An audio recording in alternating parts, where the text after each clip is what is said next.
Hello there. So, Sub Rosa. We're not doing it today, but we're gonna do it at some point because it's awful, and it's amazing how awful it is.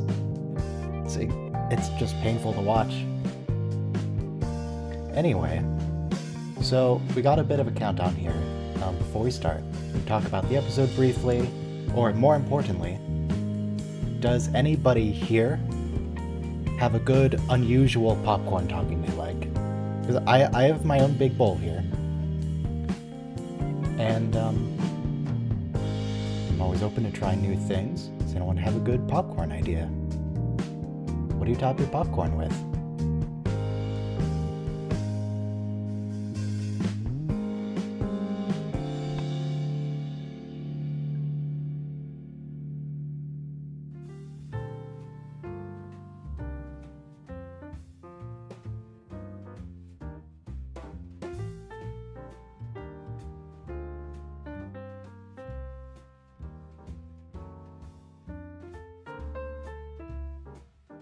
Just making sure everything's working over here.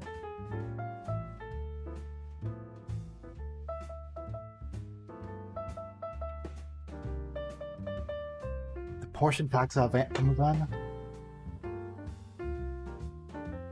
Truffle oil. I haven't tried truffle oil. Right now, I do have coconut oil.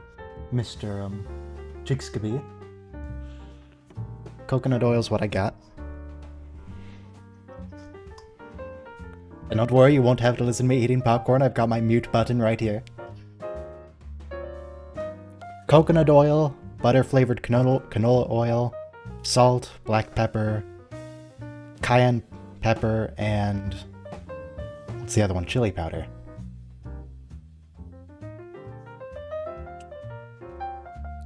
I have not tried truffle oil. So the first episode we're going to be doing is Encounter at Farpoint. It's going to be 3 episodes, but 2-parters are always going to count as one for the purposes of this, just to avoid splitting in the middle.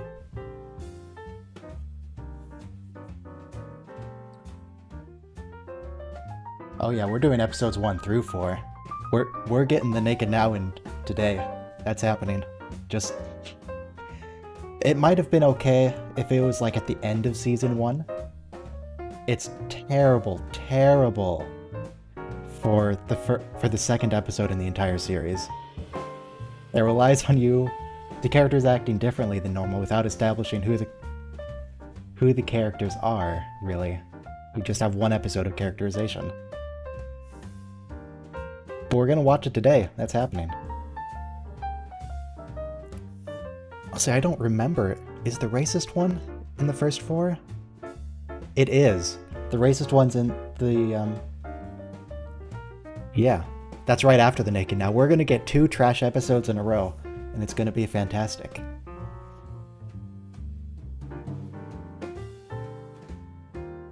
We're gonna get a 2-parter. Actually, that's the one we're gonna end on, is the racist one. We're not gonna talk about the racism in the episode, because, we're gonna try and focus on the episode itself. Just try and ignore that bit.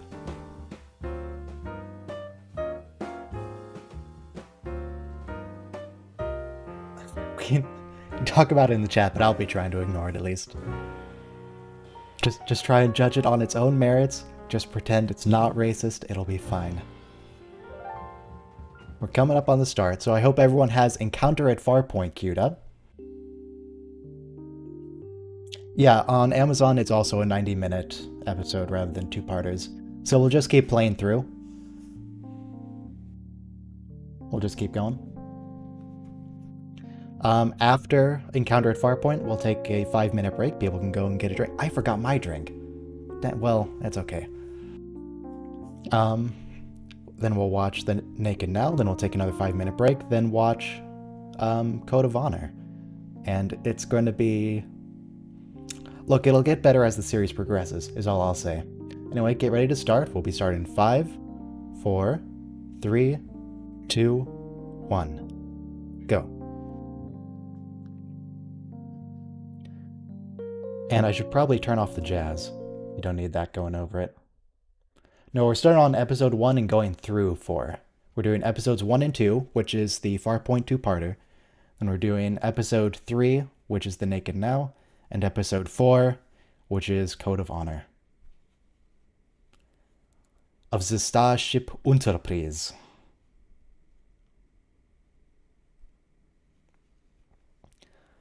So you can see the you won't have any of the show's audio coming from me because copyright. And yeah, we can't skip the intro because then we'll get desynced. So we just gotta watch it every time. There's a timestamp on screen and you'll be able to see the blurred video so you can make sure you're synchronized. Just adjust your own version as needed. There's it going. Jonathan Frakes.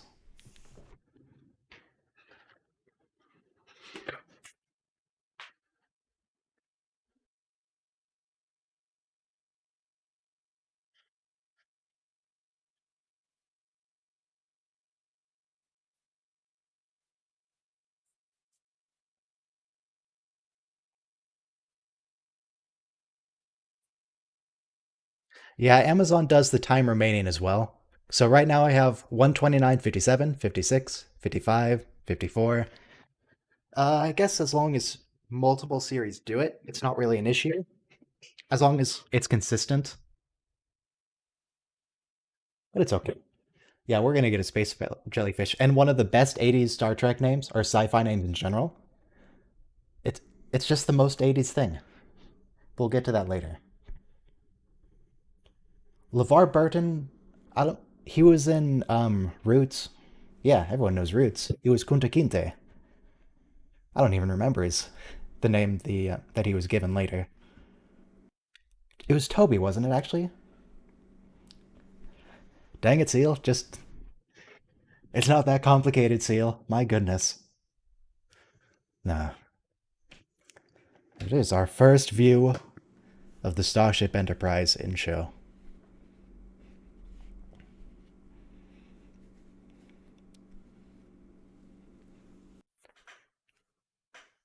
Very nice silhouette, Captain.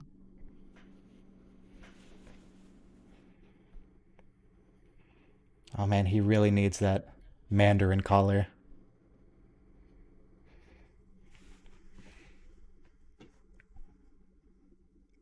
Oh, there's the scant. There's two of them. There's a man in one. Fantastic.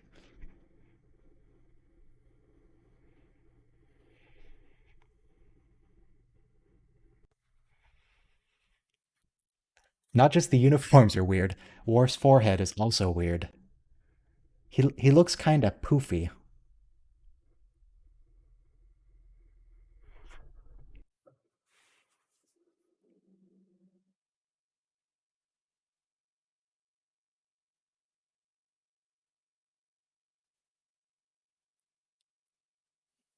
Patrick Stewart has a lot more vocal fry going on than usual than in later episodes.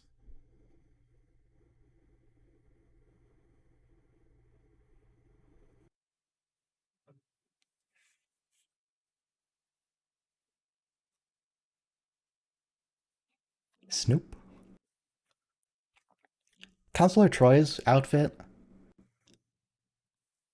it's kind of ugly, which is I mean all the uniforms are ugly, but I don't think her boots match the dress thing she's wearing. I don't think that's a good color match.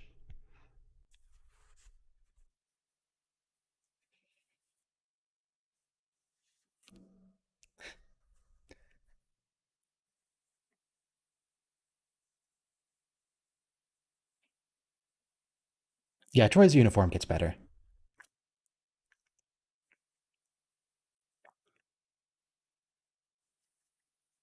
Detector circuit, that's a distinctly TOS term. I don't think they ever use it in later seasons.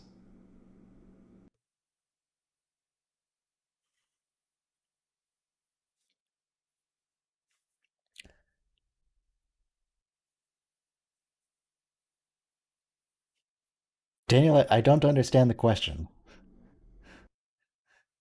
but all right. I'm gonna say yes. Yeah, it's always sensors later. They don't say detector circuit. That's only TOS. Apparently, they say it in the first episode, though.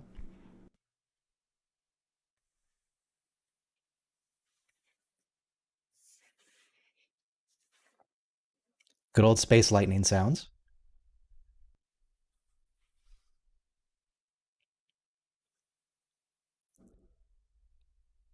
Hang on, pay attention to that lightning sound. Keep that in mind. I feel like that's the same exact lightning sound as every later episode that has lightning in it.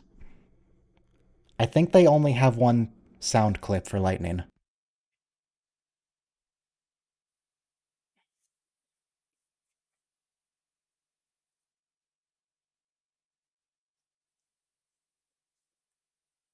I don't know why I recognize the same lightning sound effect, but they only have one lightning visual effect.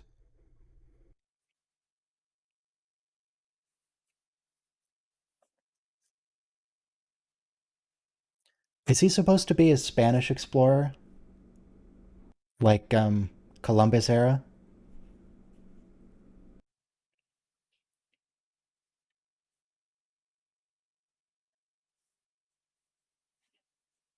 Or is he supposed to be English? I mean, obviously he's speaking English. Conquistador, okay.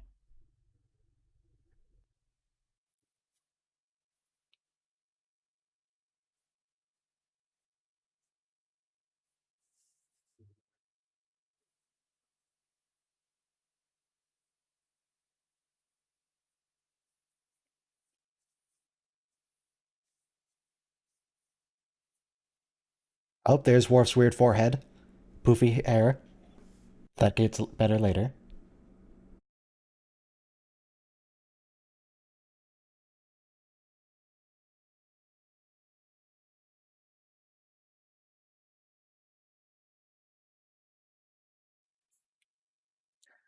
The incredible power.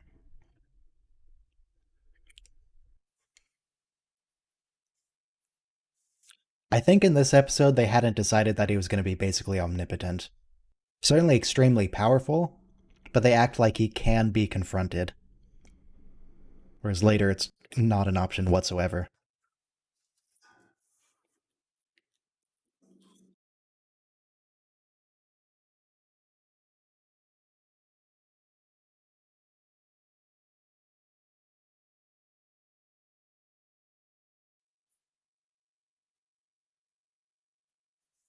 Oh, I might have added a little too much cayenne pepper to my popcorn. Just a little, though.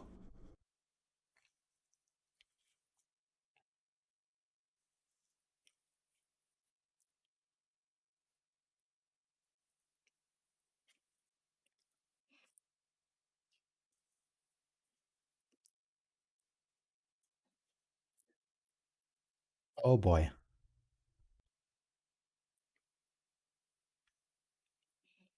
Did they do that on TOS? I'm not sure.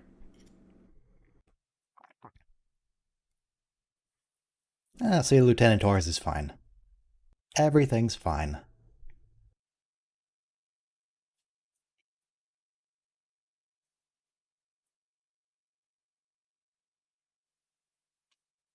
It's good to know that Worf isn't the only security chief who's constantly denied.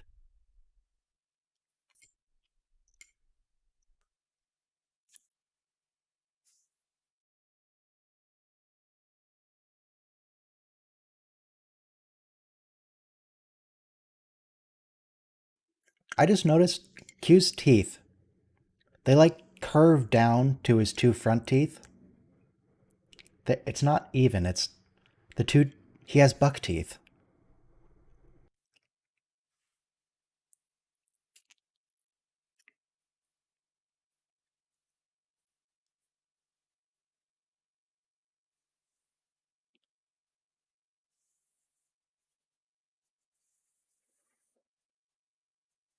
It would be interesting if they went and did a story about these sort of soldiers. If they,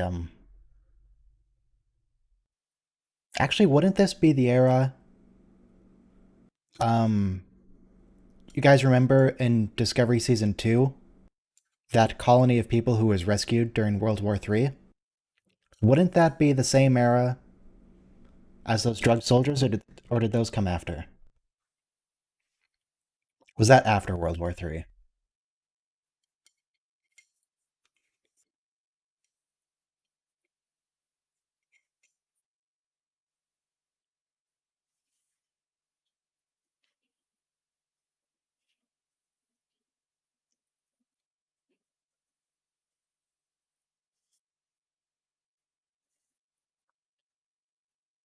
Oh, you should watch all of Discovery. It's good. Especially Captain Pike. Captain Pike, second only to Captain Picard. And depending on how Strange New Worlds goes, I actually wouldn't be surprised if he overtakes Captain Picard as favorite captain.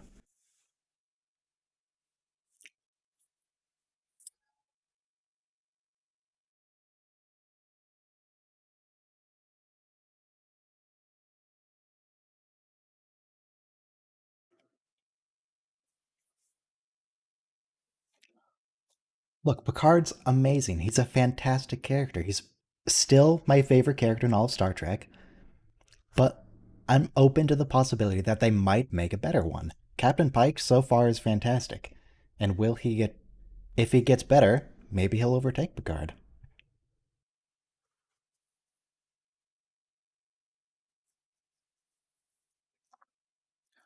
Well, Lower Decks isn't out yet, so I can't recommend or unrecommend it. I don't think I'm going to watch Lower Decks, just because I'm. I don't know. I might. I'll give it a shot. I'm not saying it's going to be bad, I'm just saying it's not what I typically watch. I'm certain, as far as animated comedies go, it will be well executed.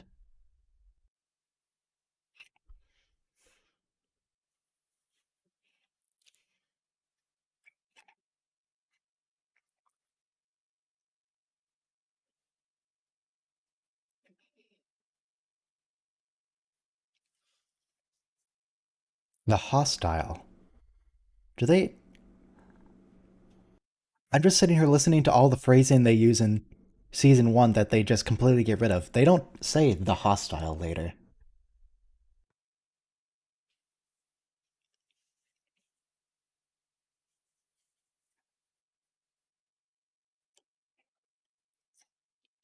So the Pip's on Troy's collar, does that mean she's a lieutenant commander?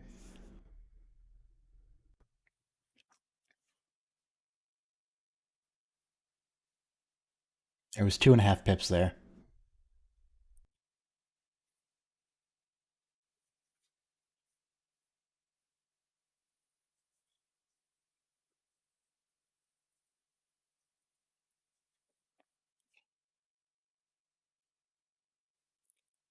So this is what I was talking about earlier. It seems like Q can be something that's confronted because they're almost outrunning him, whereas later it's very clear that he's just kind of screwing with them.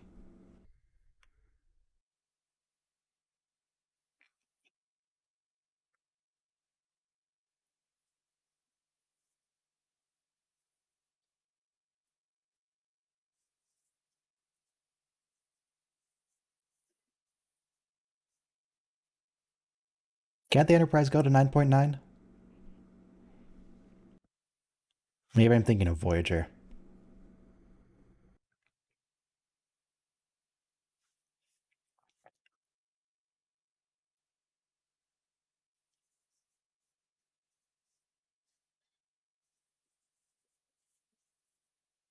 Oh, true. LaForge isn't here. Who's the chief engineer? I mean, I know he goes away pretty much immediately.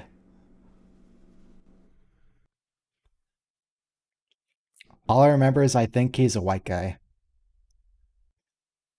That's all I remember about him.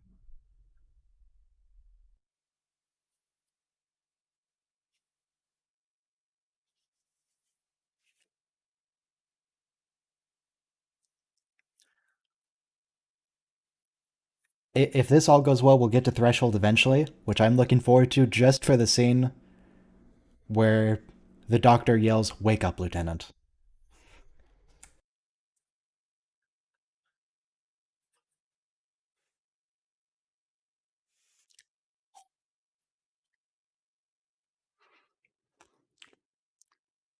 Oh, yeah, he did say star time.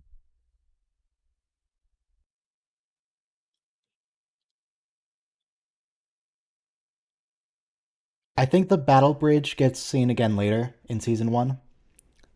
It gets used in Arsenal of Freedom, I believe. They do another saucer separation there. I think.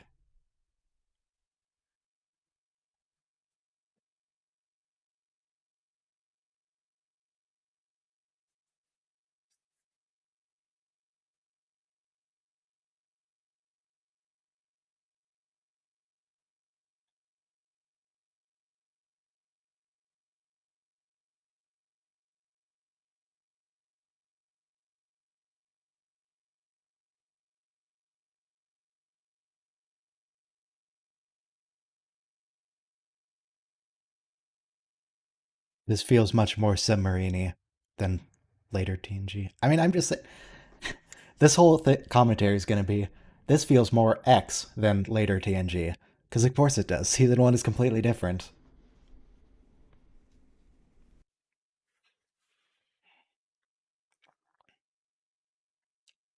Interesting that it has Enterprise, the name of the ship listed inside the saucer section. I'm not sure that's really necessary, but it does look nice. Yeah, saucer separation and warp is extreme risk, but apparently it works fine.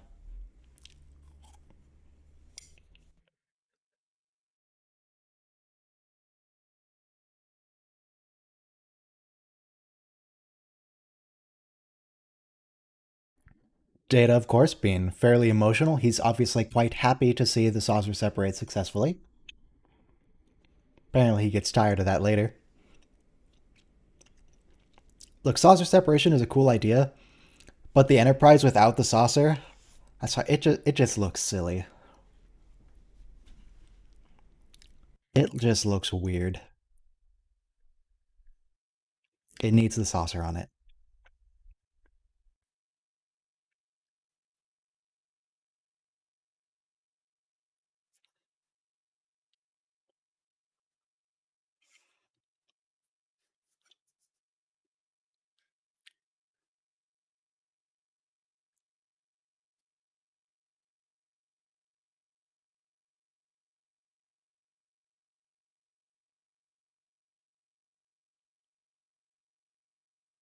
Hello, Q?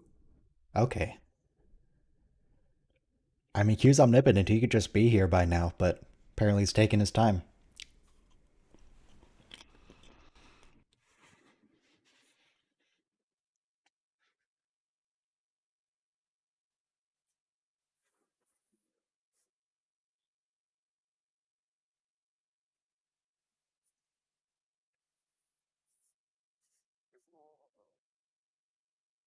So, based on the pips on her collar, it looks like Counselor Troy outranks Tasha Yar.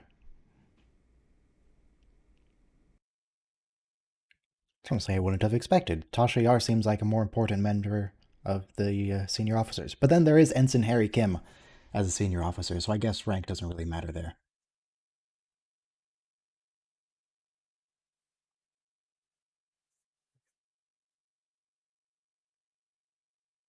Oh no.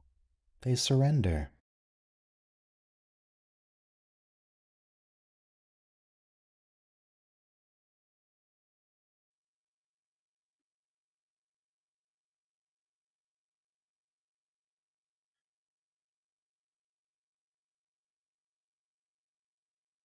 Okay.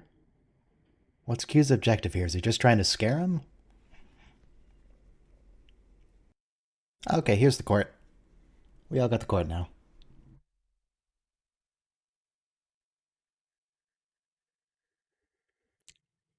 What scene? Well, I guess that's a silly question to ask. What scene was Netflix missing? Because if it was missing, you don't have it.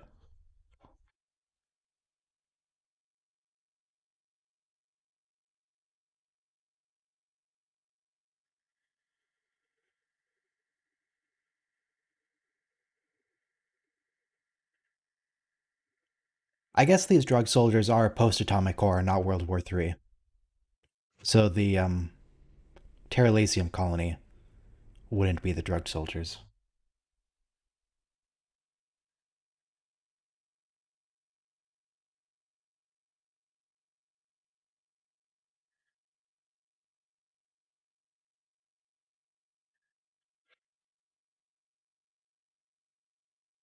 So the total length on Amazon is 131.24.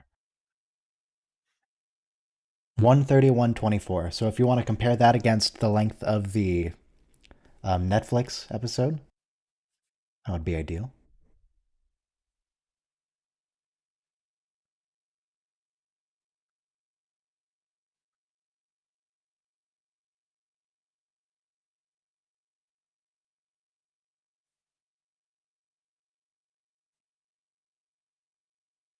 Yeah, Amazon has both episodes combined as well.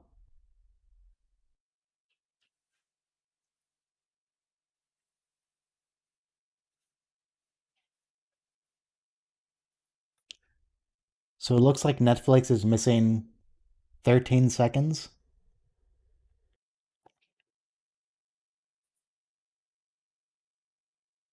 And someone else on Netflix has 110.21 instead of 131. I don't bloody know. I I'm gonna list on the thing here that I'm using the Amazon version.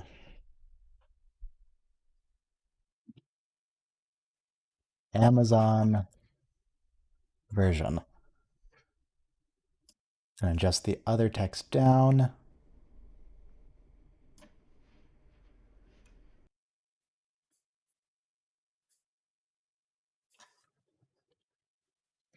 There.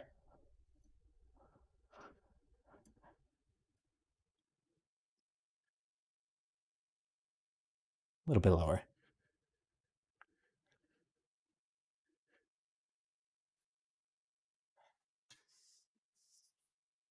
Okay, that's somewhat horrifying, but all right.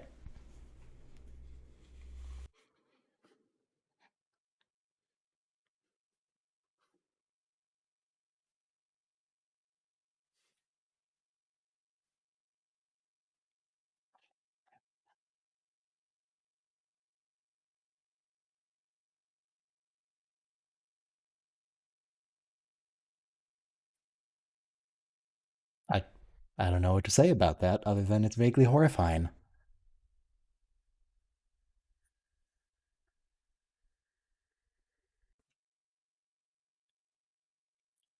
That's quite an outfit on Q, though.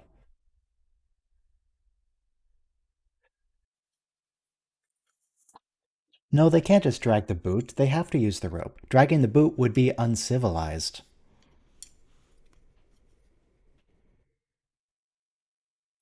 We have to be civilized about this.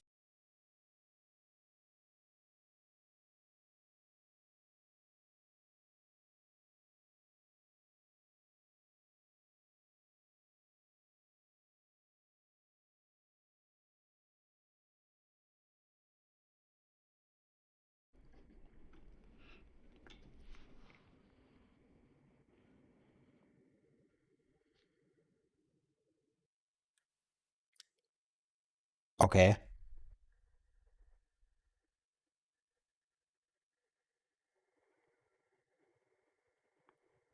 that's. I'm not sure that monologue really fits here, Tasha, but you do you.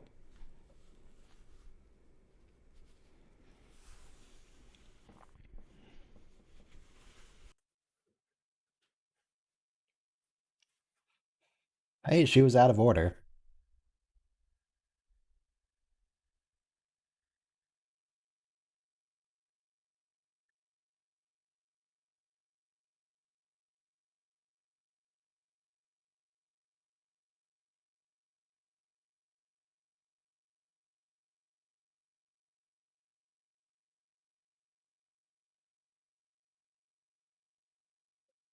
Death or worse, being frozen.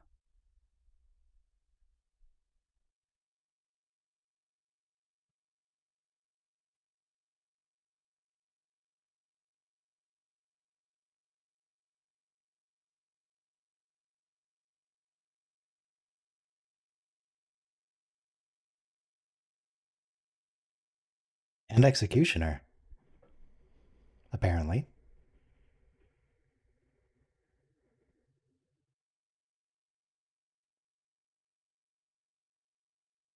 I mean, it's not necessarily a dummy. It might just be Tasha.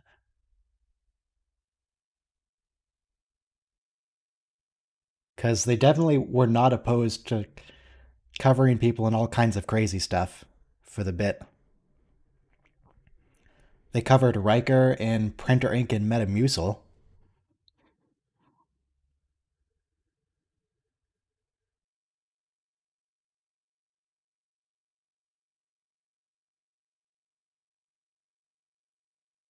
Yeah, Tasha's fine. She'll always be fine.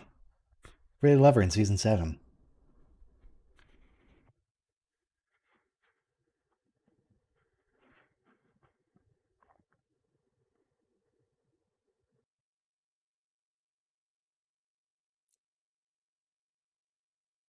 Yeah, this is before the trend of killing off main characters. So Tasha Yar, she's fine.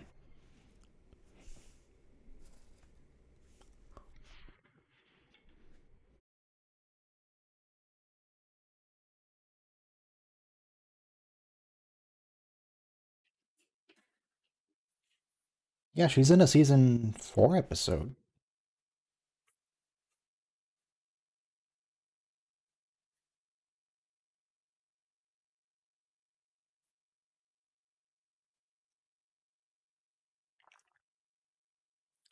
Captain.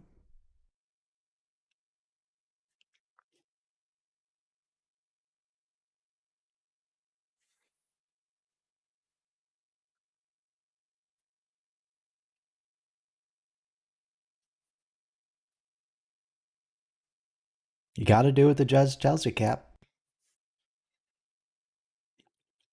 Also, I think we established later, those bullets won't do anything against Data. He's fine. He might get dented.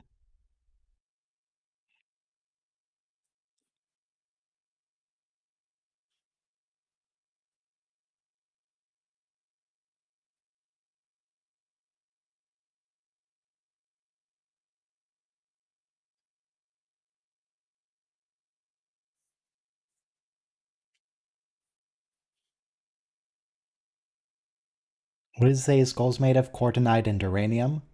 And duranium is what they make starships with?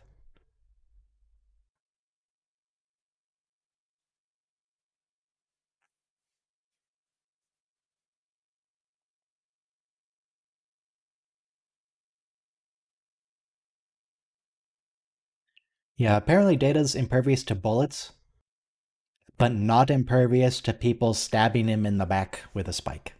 Because that happens later. And it's actually really easy, apparently.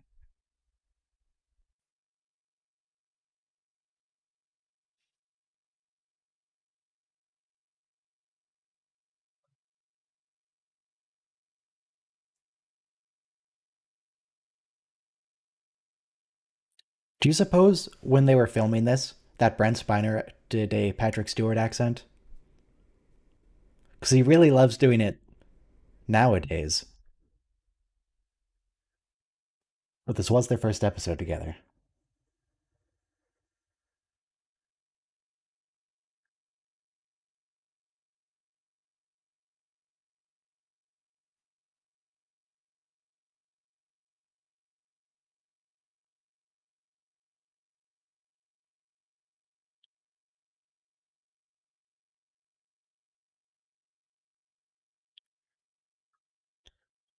Unfortunately, Brent Spiner doing a Patrick Stewart accent in this episode is not in the gag reel, so that will not be included as an intake. No, it's tragic.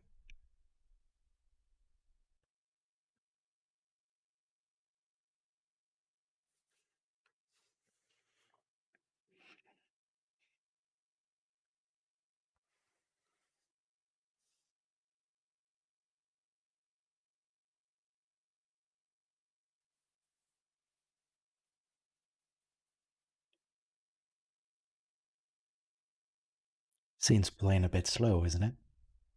Oh well. Guess it is a courtroom. Can't be expected to be too quick.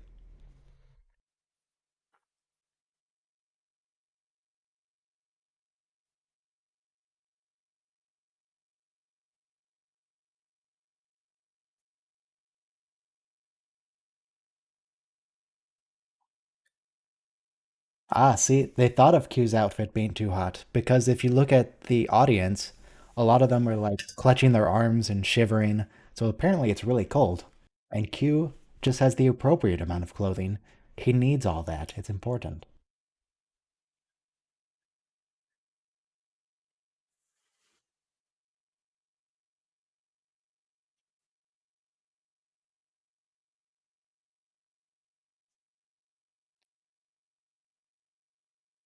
Wait. Hang on. That's the battle bridge. How can they not understand anything's wrong if they're on the battle bridge? That's not the saucer section.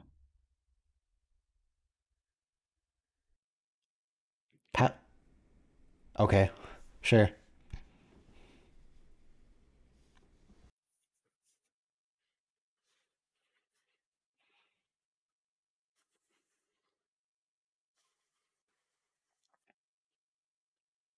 The best 80s sci fi name.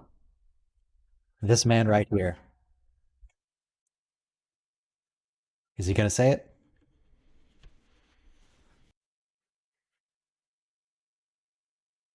Come on, say his name.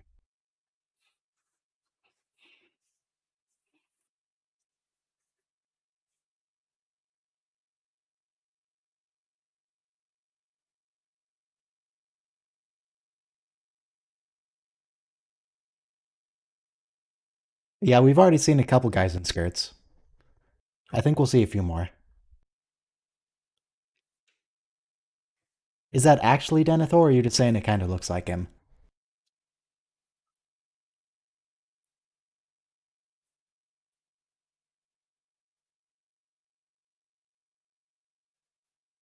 Yeah, apparently O'Brien's just on the battle bridge and they're flying to Farpoint Station. Nothing's wrong without the saucer section.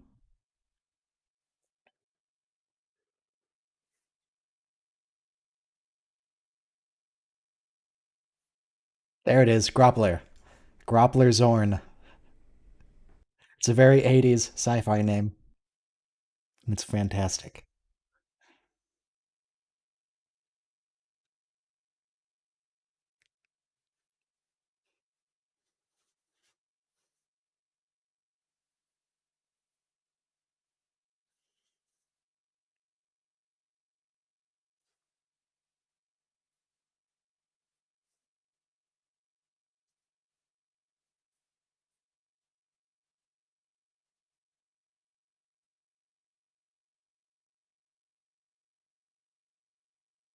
That's a bit harsh. You just made some apples.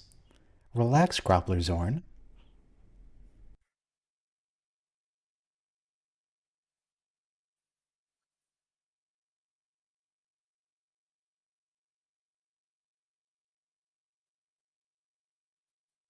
Oh, they hadn't quite decided on Beverly's hair color yet.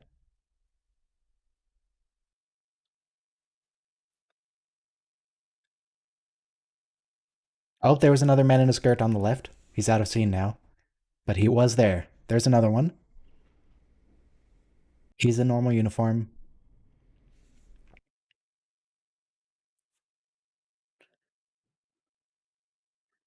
Just is that one? That looks like one. You can't see the bottom, but you can tell because the sleeves are different.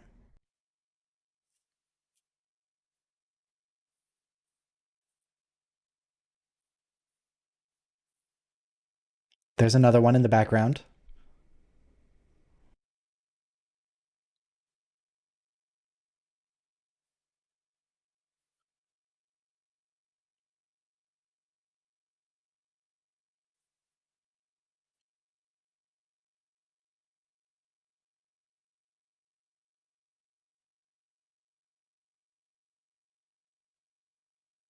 There's another one in the background.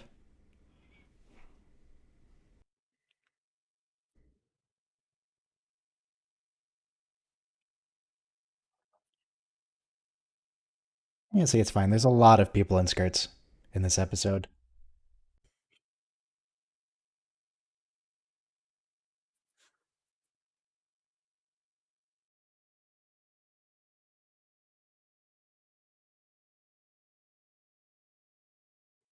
Not a uniform with a midriff, but we will see An outfit with a midriff in the next episode,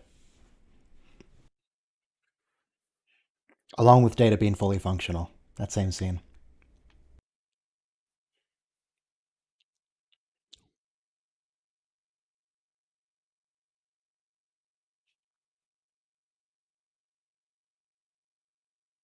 So what does O'Brien think happened?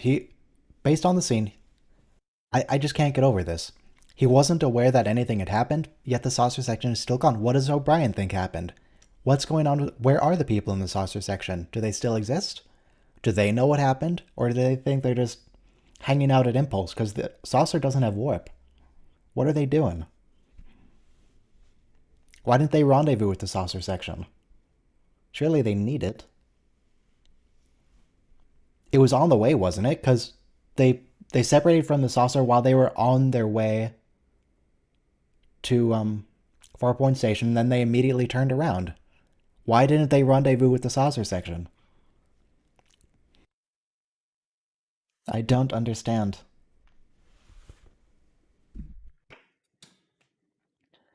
The saucer can coast for a little bit at warp, but doesn't it drop out in like a few minutes? They definitely would have caught up with it on their way back to Farpoint. And I think full impulse is like 1/4 C, which is much, much slower than warp.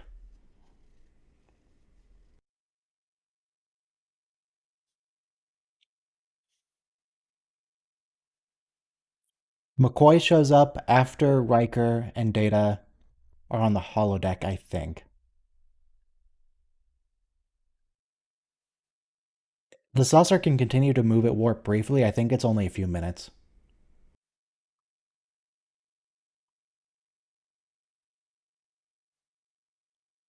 It can't it can't get to warp by itself, but it can sustain warp for a time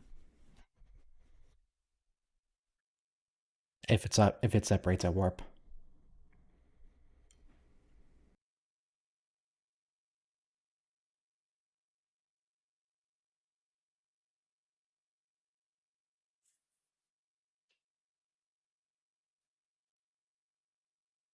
Well, there's the saucer.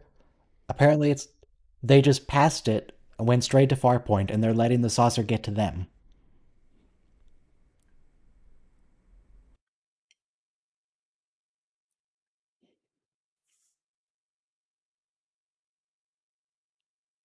They lapped the saucer section.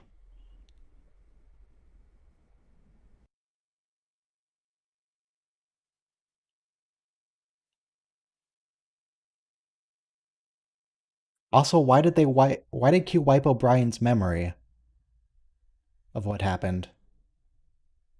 If Q let them still have the footage, that's just a mild inconvenience. I don't understand what's happening here.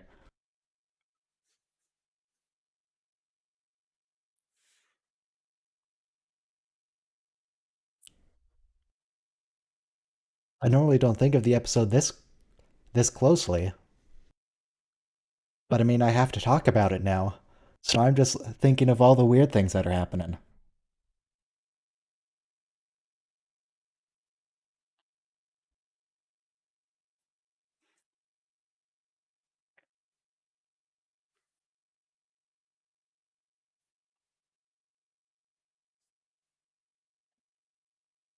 Well, at least they found the saucer eventually.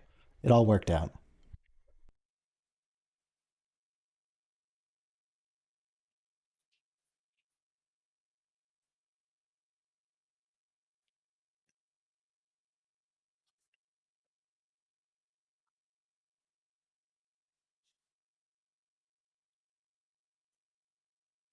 Interesting posture from Riker there.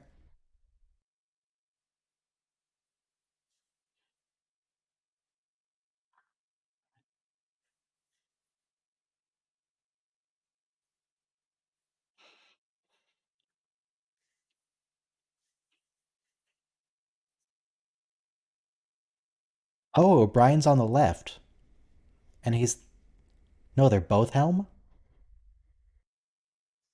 Because generally on the main bridge, operations is on the left, helm is on the right, but here they're both doing the helm.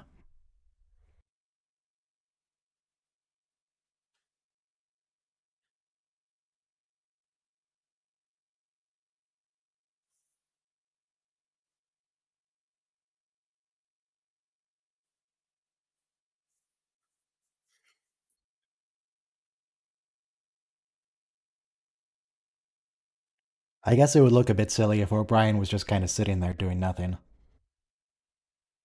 But yeah, typically the helm's the station on the right on the main bridge.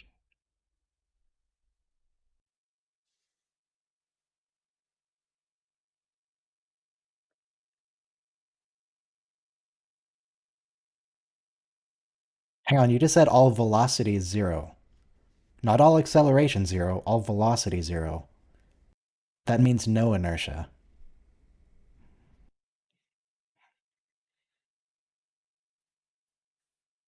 Unless maybe they're talking about the saucer's inertia. That would be fine.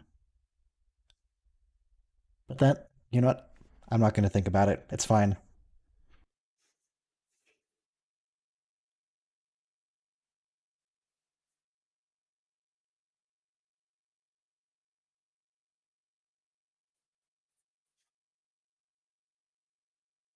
We're all very proud of you, Riker.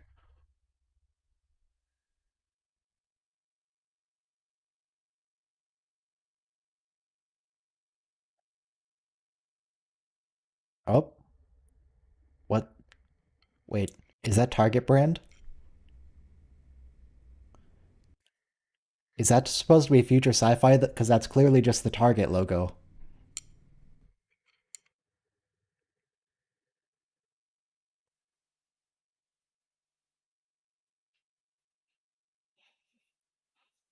I was gonna make a comment on, oh, is that Earl Grey? But then, why does he have corporate logos?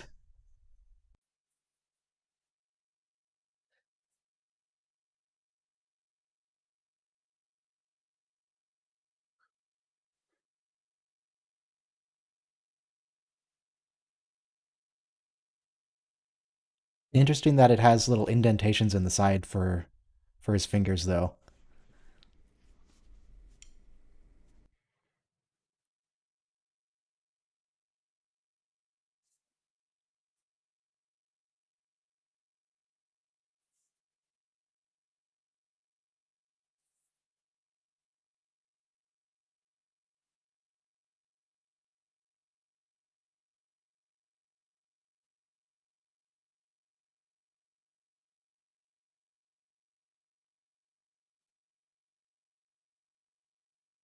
Okay, good.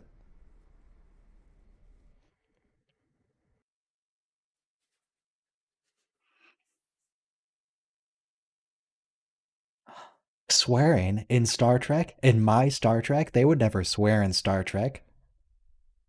That's only it. The new Star Treks that do it.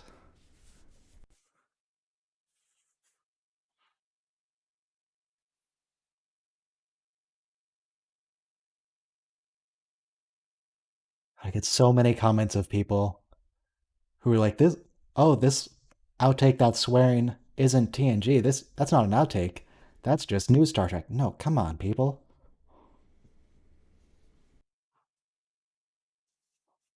That's just people talking.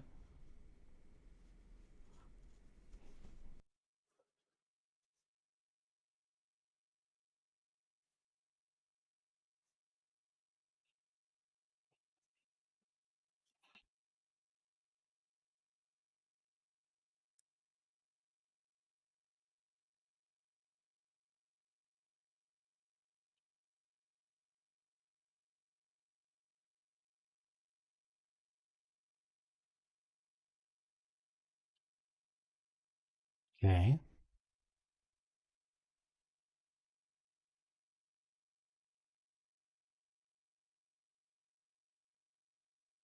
Yeah, Picard definitely swears in French.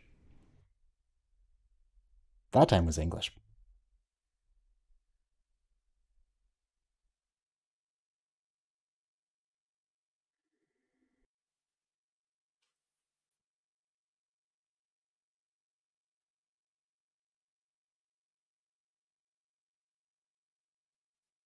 There's a lot of empty space on that bridge, come to think of it. It's like a good 2 meters, maybe 3 meters of just empty space in front of each of the stations. I guess they're showing off with how big they can make their big flagship.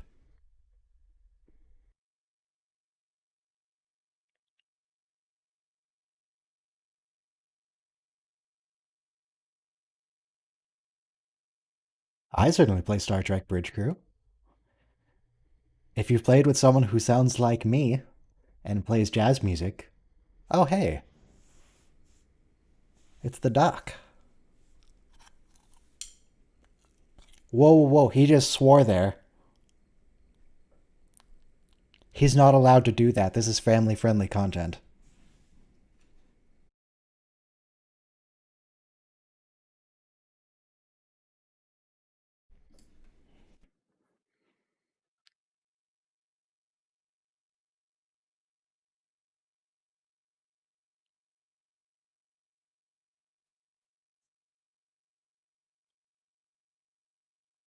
Is okay. That's one count so far of Data saying, I am an android. I want to keep track of that. That's count one.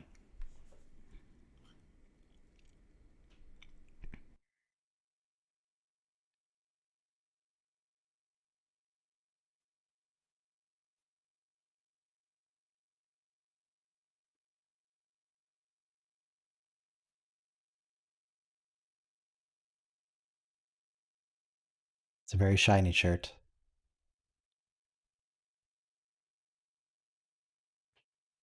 Because I know if you guys have seen the Honest trailer for Star Trek TNG, they bring up that Data says, I am an android all the time.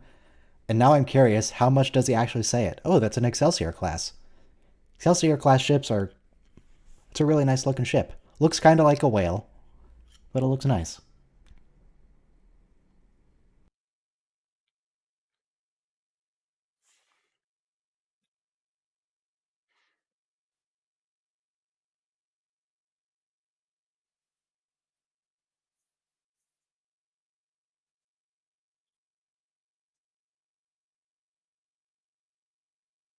Worf getting denied again. Good.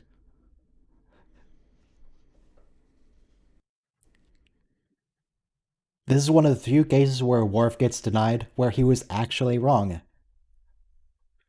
Usually his suggestions would save the ship, but this case, he was wrong for once.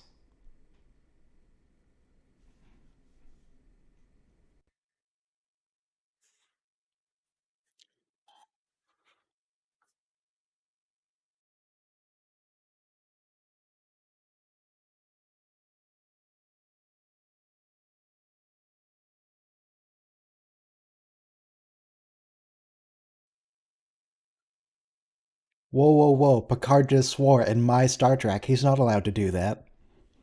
That's like 5 times in this episode.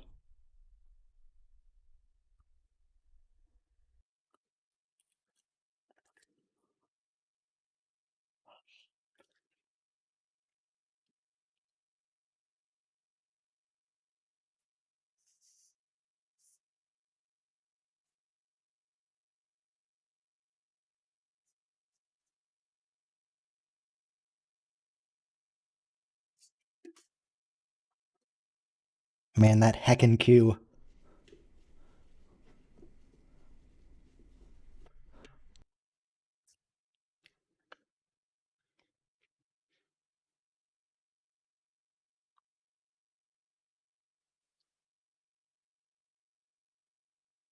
Look, I'm gonna bring this up every single time they swear in this show. Every single time.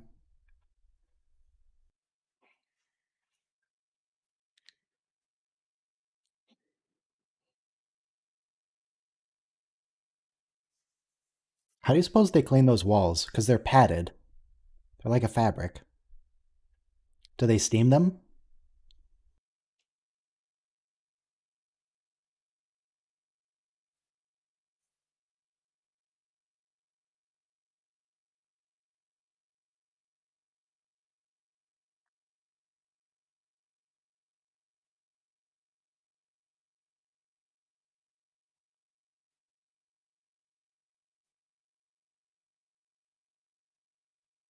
It does clean itself, but you know, it doesn't matter that we never see it. It's fine.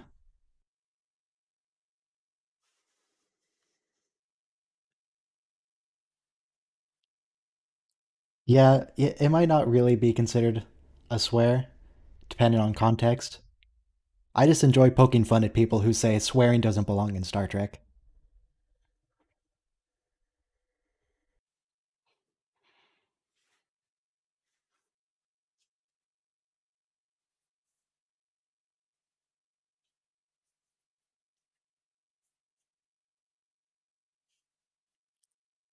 More dark light in here, which is a bit odd.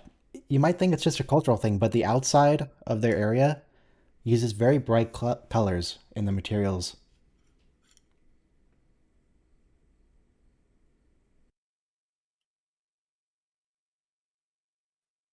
On the outside, they use like a bright gray metal, but on the inside, it's all brown.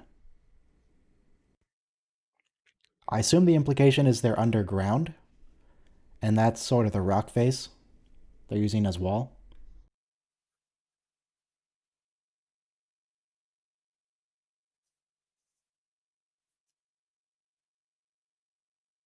Then the lights are that shade of yellow because it's supposed to be geothermal.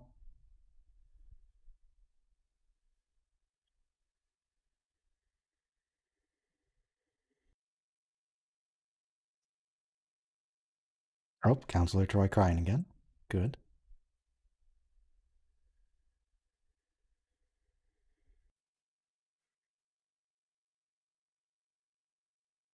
Did they mention the Ferengi? I missed that.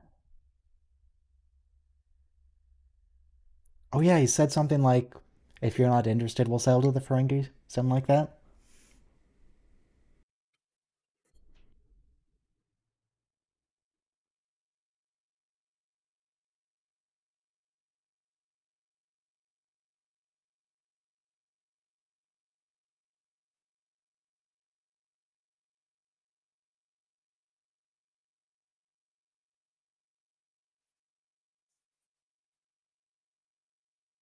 I still love the name Groppler. Groppler Zorn.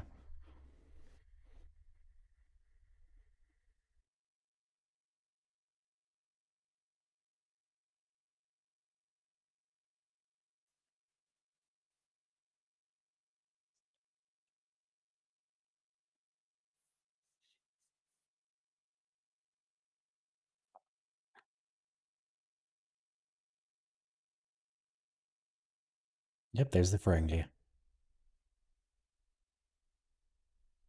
Okay. This was before they had apparently thought at this point that Ferengi ate people. Um, so that's nice that they went back on that, because that's an insane thing for them to do. Look, a lot of stuff from this season is going to get retconned. That's just something we have to accept. Like Klingons being in the Federation. They're going to say that in an episode in this season. And actually, I think it's even next season. Yeah, season 2, they say Klingons are in the Federation, and then they retcon that. That's gonna happen a lot.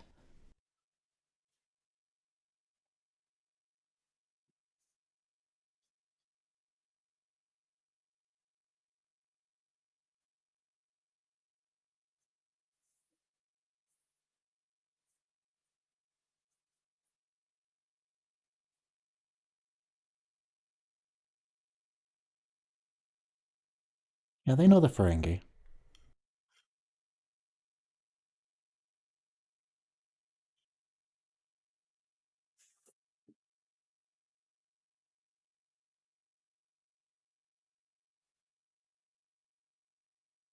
Okay, let's move it along, Commander. I know it's a very nice forest. Let's keep moving. Keep it going.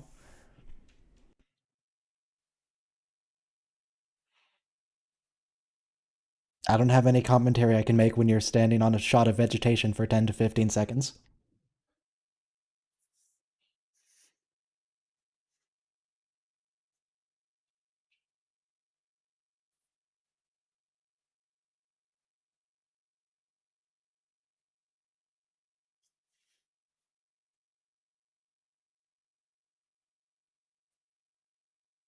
It is very pretty vegetation, but we don't need to linger quite so long.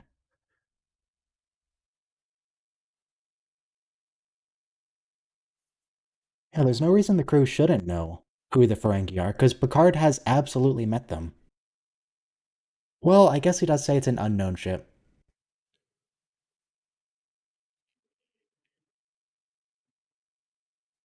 But it's obvious Picard knows who they are at this point.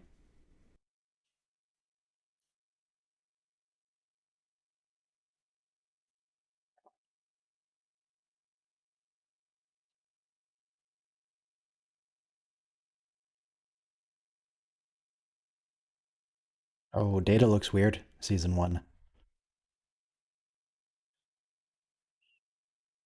Season 1 Data looks like he's gonna murder me.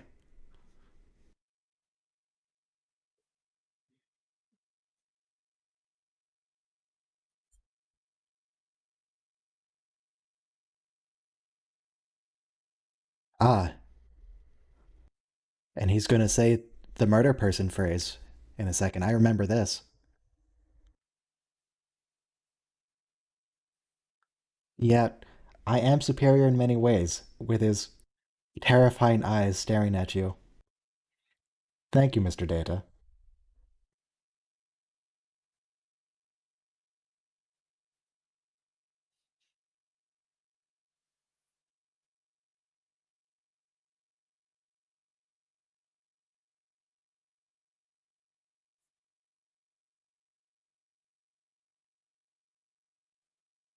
Does anyone know where this is filmed?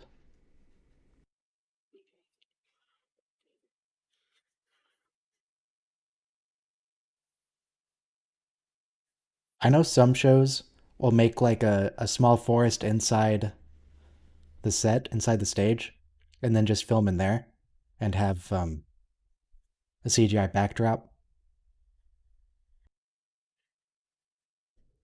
But I think this.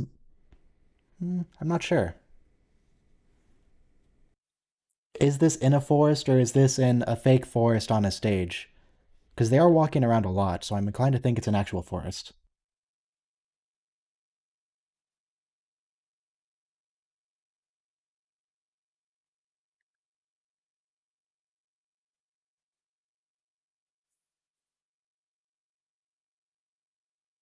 Yeah, there is some like building here. Like there's rocks making up a wall.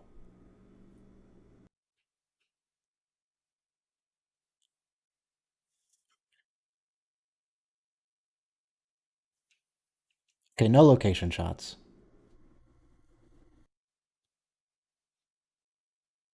I mean, that's a green screen right there.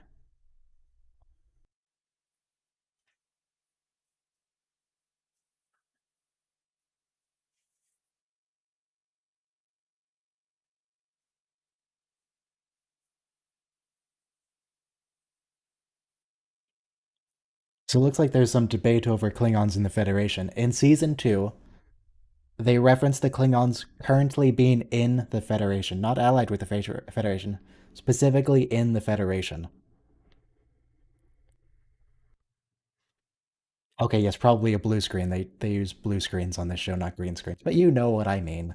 It's a chroma key.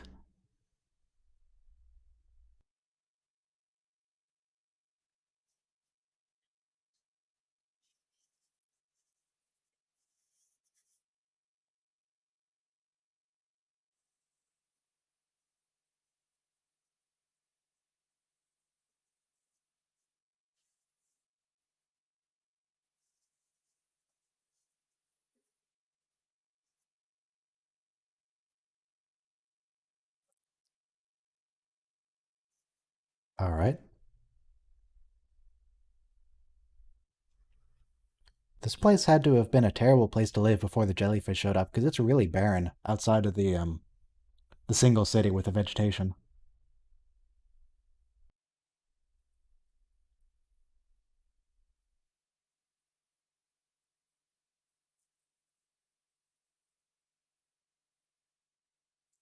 I think in TOS they also reference Vulcan being conquered, and I don't know if it was implied or stated that the Federation conquered them, but that was obviously retconned.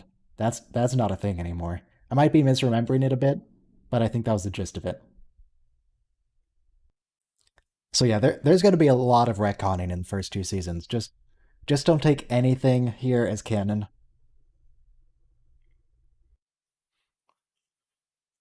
It's soft canon. Season 1 and 2 are beta canon. It'll get contradicted later.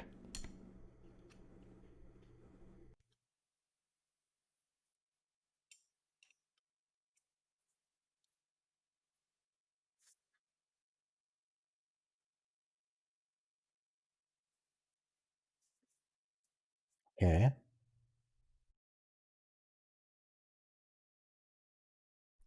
I mean, it just looks like rock to me. Oh no, that wasn't rock. It was just blurred out a bit.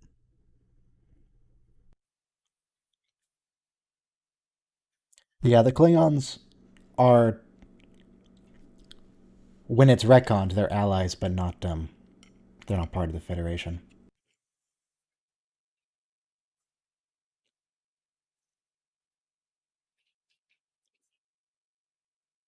I'm not really worried about the retconning. It's just it's just an interesting thing to note to see what changes they decided to make as they went through the series. But it doesn't bother me. It's fine. They're making it up as they go along. It's a show.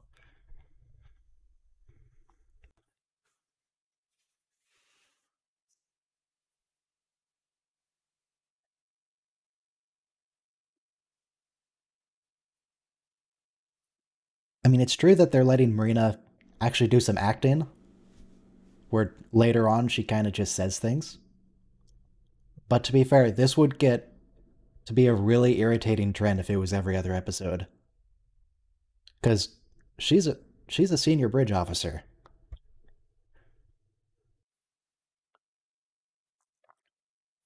You can't have her breaking down every episode. She does it like once more I can think of. In the episode with the season 3 of the Survivors, I think it is, with the music box. And there were extenuating circumstances.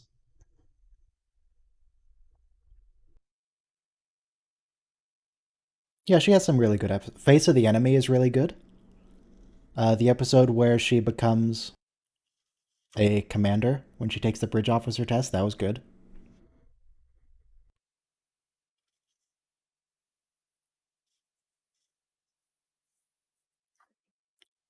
She was good in Voyager with Barclay when she showed up, especially when she showed up to counsel Dr. Zimmerman in the dock.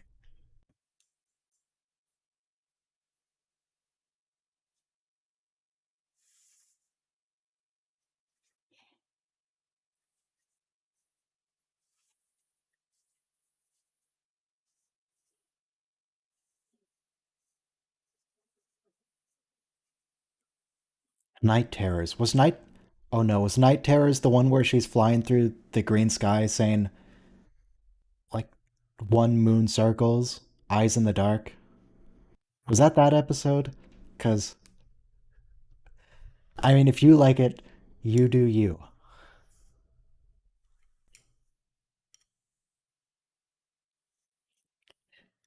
If you like it, that is your prerogative.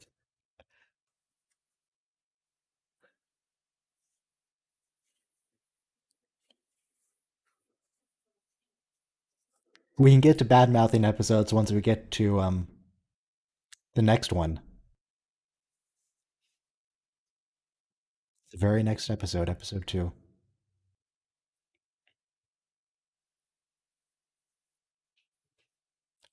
I remember seeing, maybe it was a convention, maybe it was an interview with Marina Sirtis about her accent, where the producers were insisting that she do this unusual, exotic sort of accent. And then her mother ends up having an American accent. Is like, hang on, if my mom has an American accent, why can't I do just any accent I want? He's like, well, you got it from your father. And then her father shows up later, and he has an American accent. She's like, hang on, why does he have an American accent?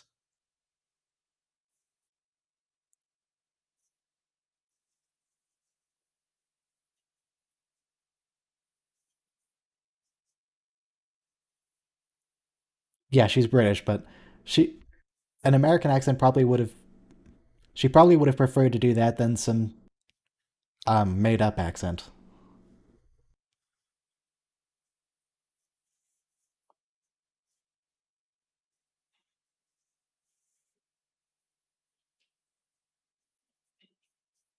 I mean, it sounds vaguely American anyway, but oh well.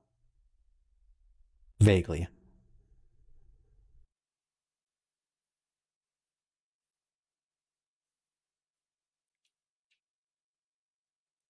I don't know, it looks like a weather balloon to me. It actually kind of does look like a weather balloon now that I look at it.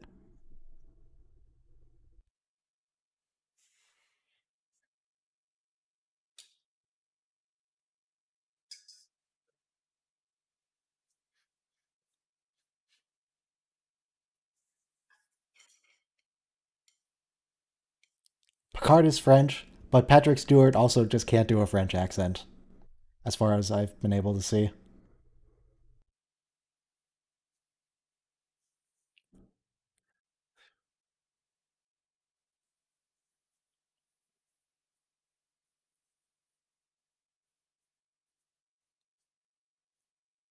He does a French accent for a comedy bit, and it works there. But I don't think his French accent would work for the serious tone in most of the series.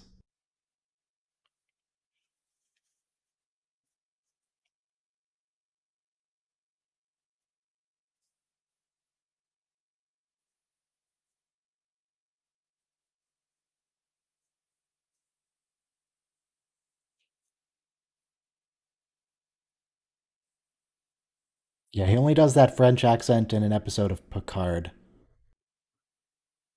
And he gets on Data's case about calling French a dead language. So it's still there. He just has an English accent, but it's fine. It's a very nice English accent.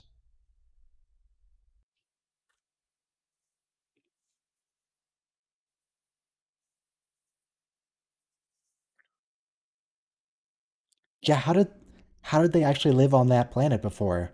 That planet, aside from the vegetation around the city, is completely barren. Oh, there's an answer of some kind.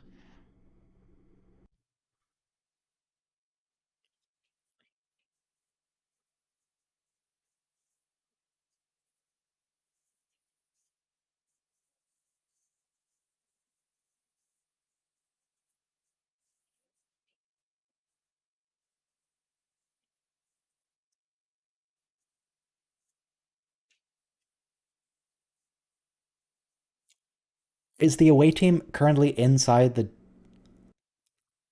Are they in the jellyfish? Or are they in just some underground tunnels near the jellyfish? I don't remember how that works out.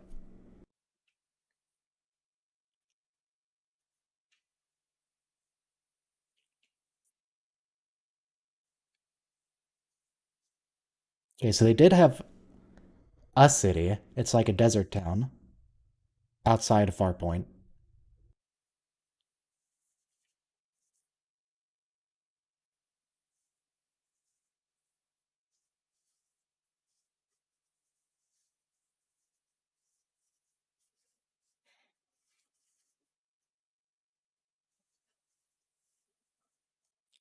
So,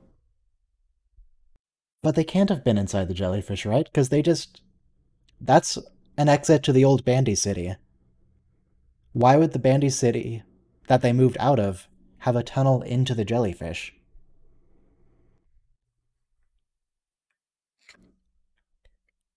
Have I seen the video where they count how many times they say some kind? I yes, I think I have seen that. I think I'm somewhat familiar with it.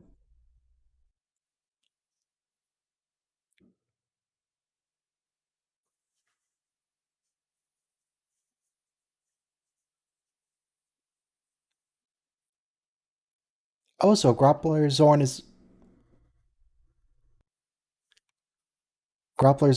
in the old Bandy City. He's not in Farpoint Station. Why isn't he in Farpoint Station? I guess that explains why the major color difference I was talking about earlier with Farpoint Station being a very light gray metal and Groppler Zorn's office being sort of a dark brown yellow lighting thing.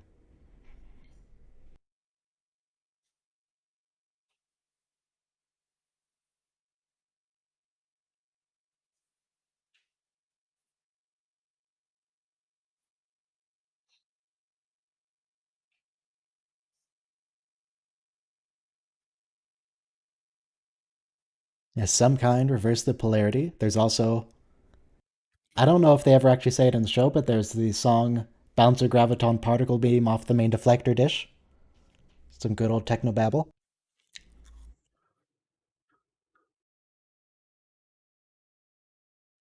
You could also call it a tachyon beam. They do like tachyon beams.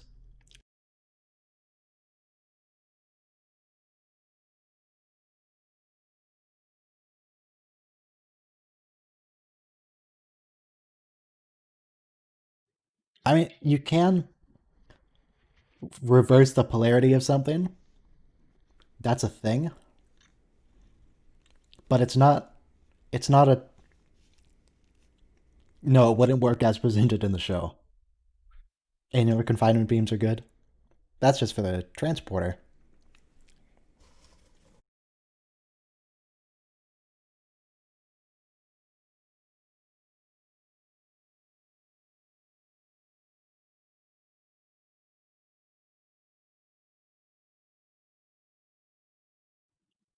Come on, Q, you're messing with the experiment. Finish the experiment and then berate them for it.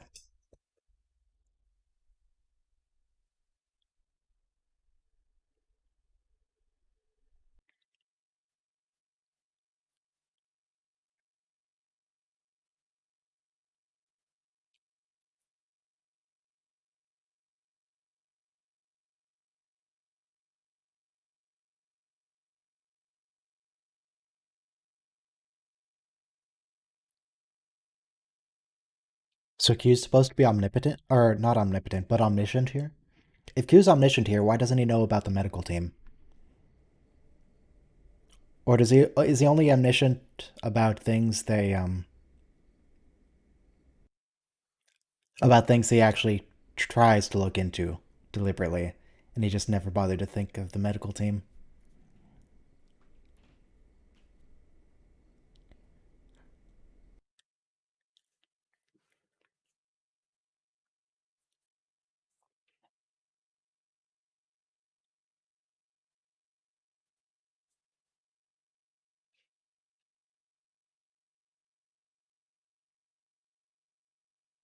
Well, Data, are you undamaged? Okay.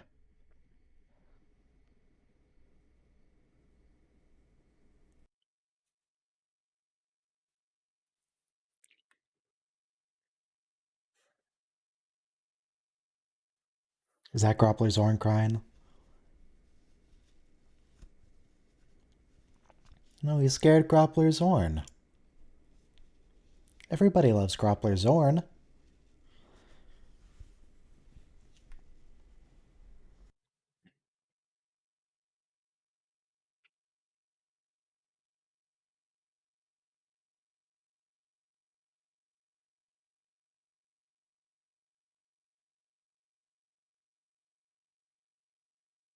When does the Eiffel Tower show up in Star Trek?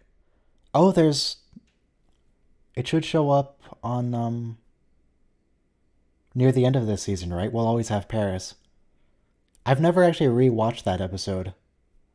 I've only seen it once in my original watch through, like, what was it, 6 years ago now? 7?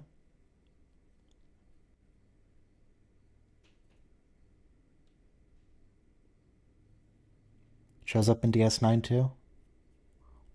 Interesting.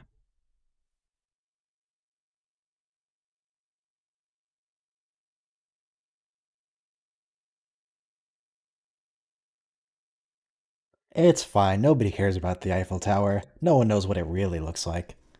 Just you can just guess. It's fine. It's vaguely like a very tall pyramid with like scaffolding instead of walls. It's fine. Just make something like that.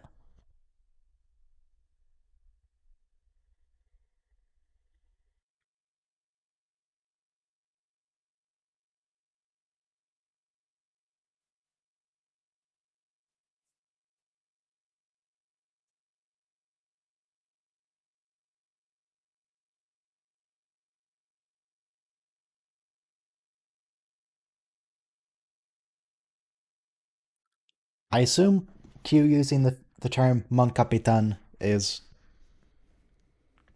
is a reference to Picard not, in fact, being English.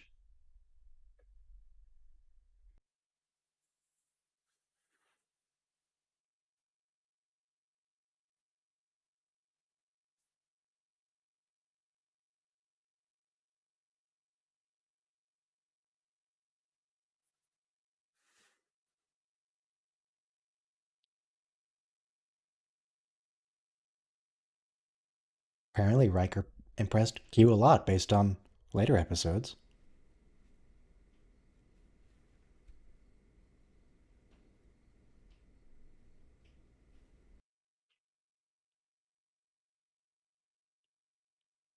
So is that where the president was? He was in Paris. I didn't look too closely at that episode of DS9.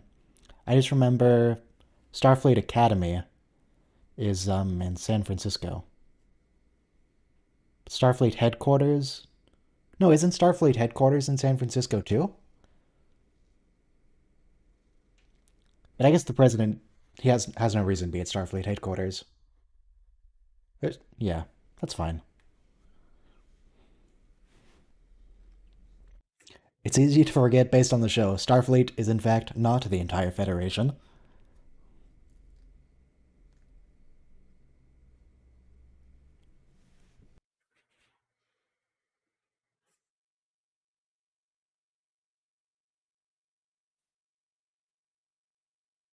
Starfleet headquarters is, but where the president of the Federation hangs out. Is that San Francisco? Or is that Paris?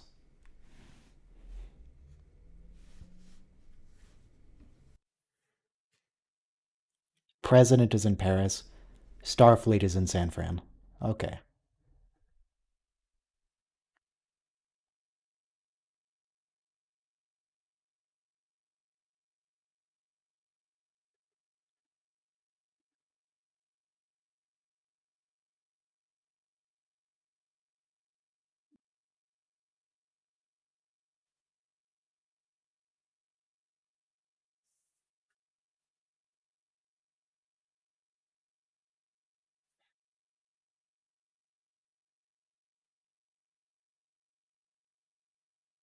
Yeah, we got the doctor. We got the doctor on the crew. Temporarily.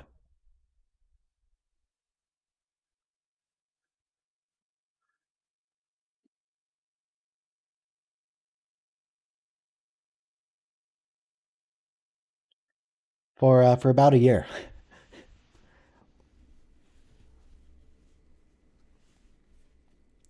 Okay, back to the jellyfish.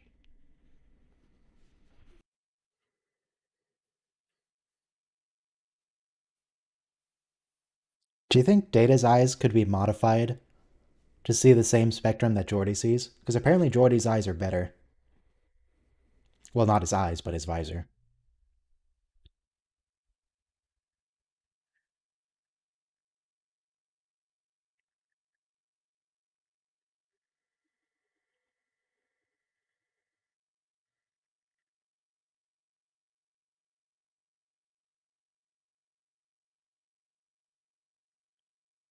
Yeah, her accent is much stronger here than in later seasons, I think.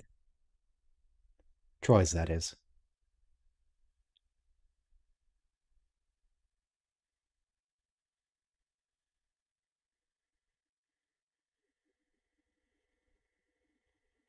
What a coincidence. That's what I'm doing. Thank you, Mr. Data.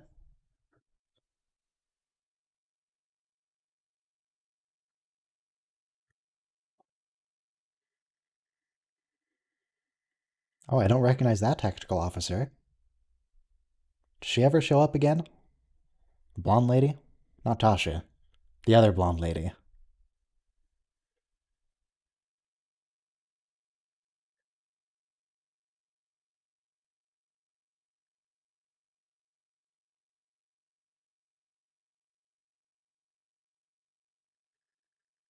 Yeah, her.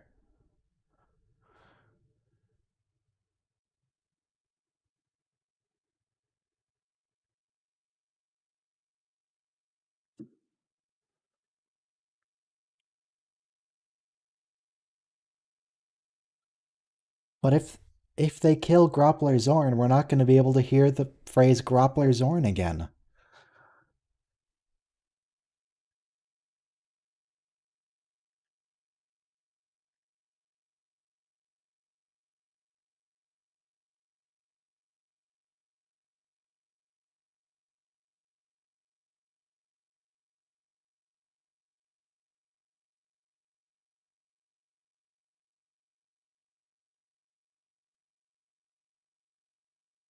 So, okay.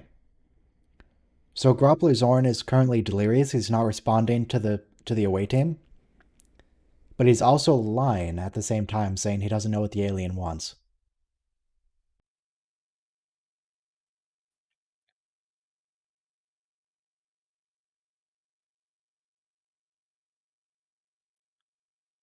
Who's the who's the transporter chief now?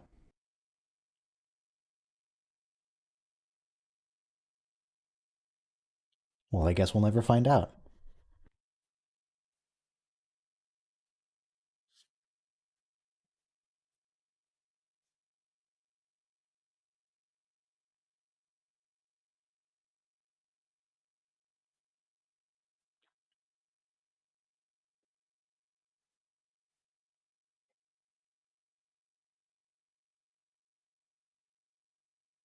Is it already O'Brien?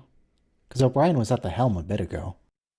Oh no, he was at Con, which may or may not be the helm. It seems a bit inconsistent.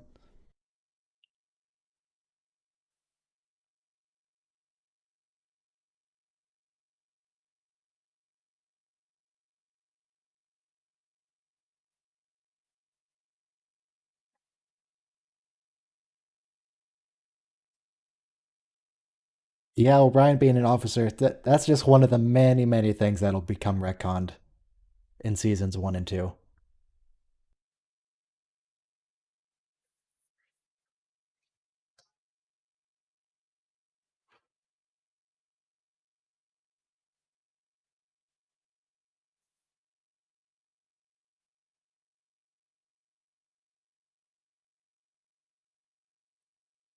He really needs to trim the front of his hair. The spiky thing isn't working for him.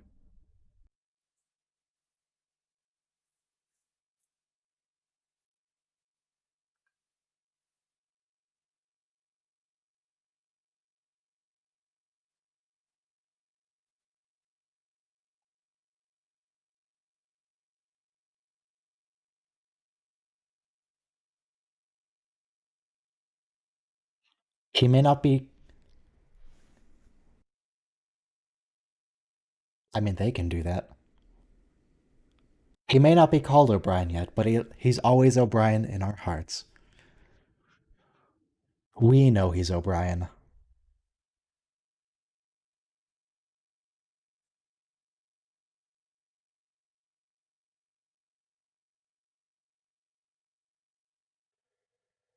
Another lingering shot.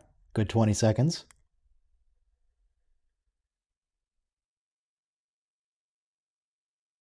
Keep it going. Keep it moving. Yep. Okay, now we got the jellyfish.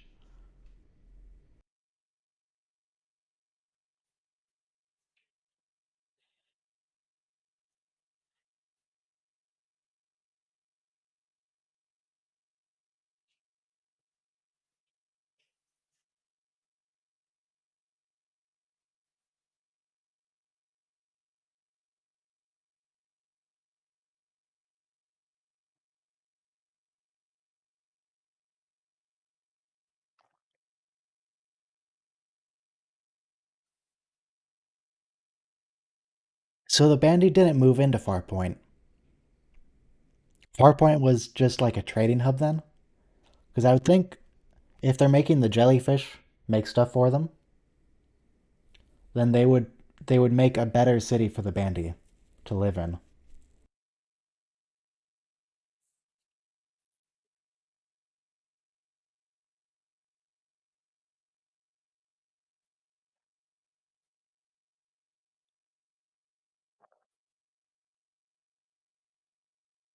Energize. He said energize there. You can't say energize. That's not what you say in this room.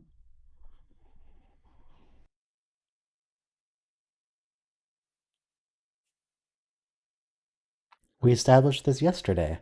You only say energize in the transporter room.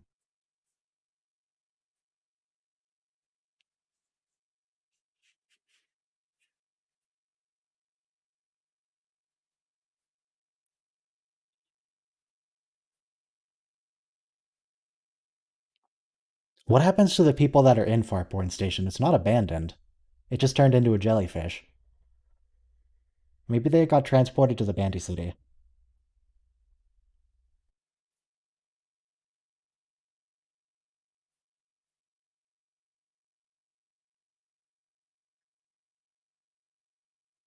You know, just everyone in Farpoint dies.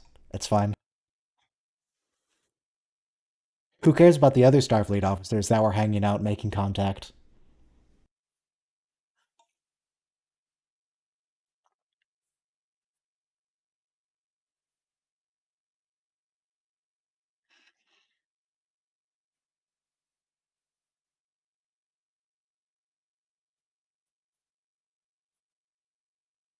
That guy, that merchant who was selling the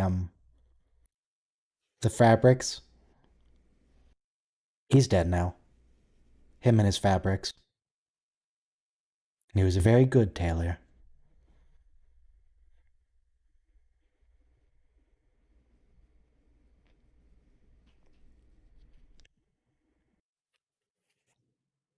So are they holding hands or is this more like Avatar with the hair things? What just happened there? I've never seen Avatar, but I think I get the gist of what that's supposed to mean.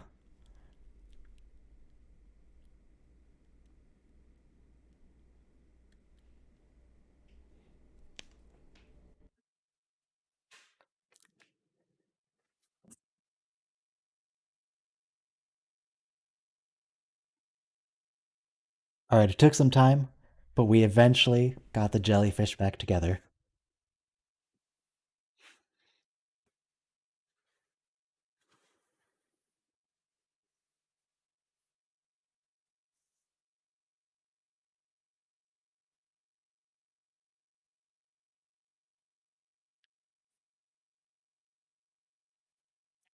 Okay, I thought this was the ending shot, but no, there's apparently another scene or two. They're just lingering on this like it is the ending shot.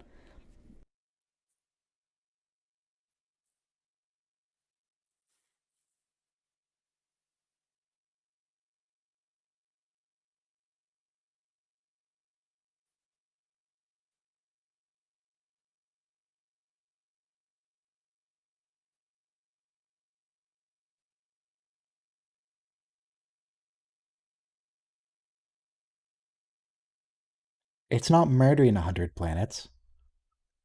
They're feeding. Like the crystalline entity. It's fine as long as it's what the creature naturally does.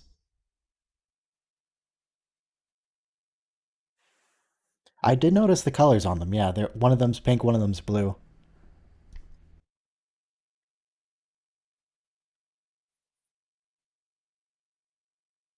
That look kind of like Mars, but like a painted version.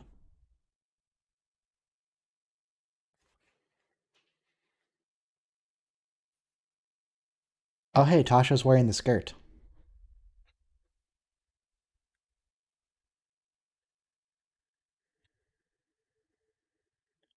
Look at Picard's collar. One of his pips is like coming off.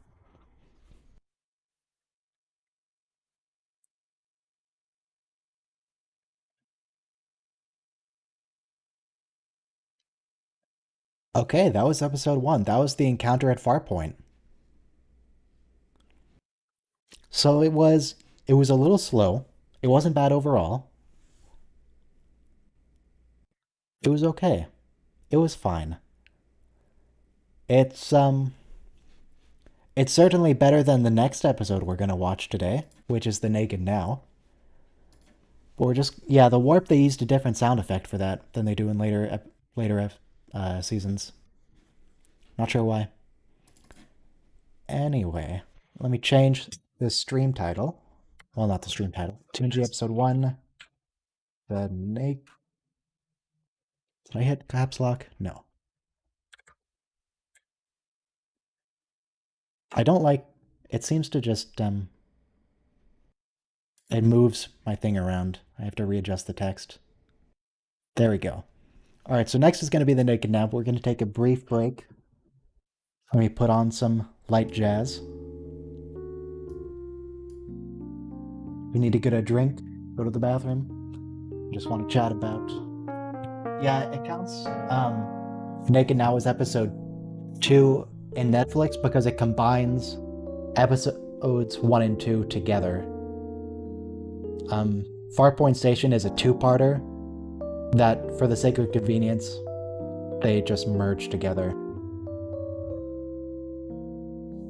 But they are officially 2 different episodes. So that's the convention I'm going to go with. For the purposes of watching, I'm going to count them as 1 episode. But for the purposes of labeling which episodes we're on, I'm going to count them as separate. Because if you look up like Star Trek TNG episode 2, it will, or episode 3 rather, it will bring you to the Naked Now.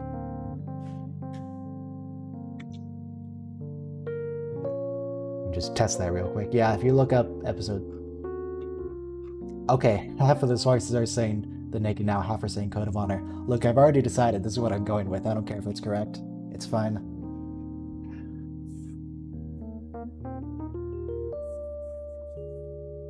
I'm committed to this course.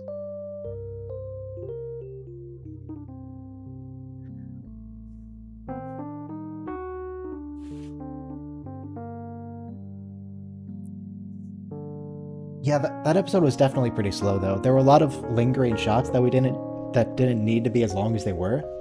Just like looking at 10-15 seconds in vegetation, a good 20-second lingering shot on the jellyfish.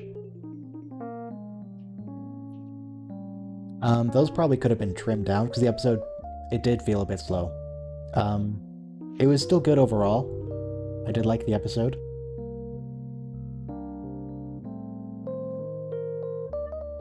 Just gonna use a little trimming.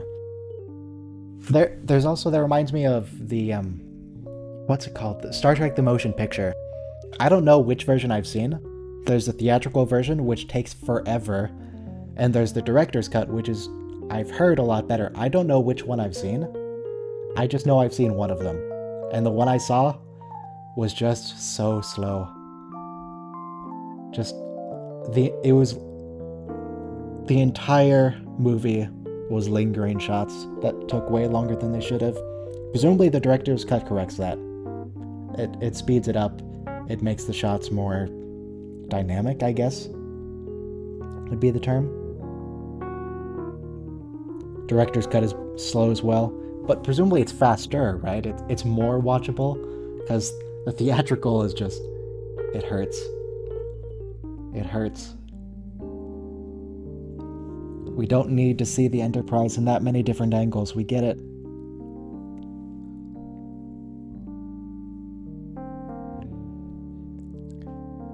Most of the original series movies I actually like more than the TNG movies.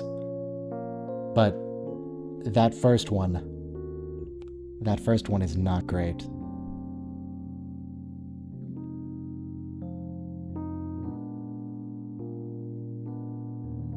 A slow motion picture indeed. So yeah, this episode reminded me of that because there were a lot of shots that took a bit longer than they really should have. They should have cut sooner. That was kind of a thing.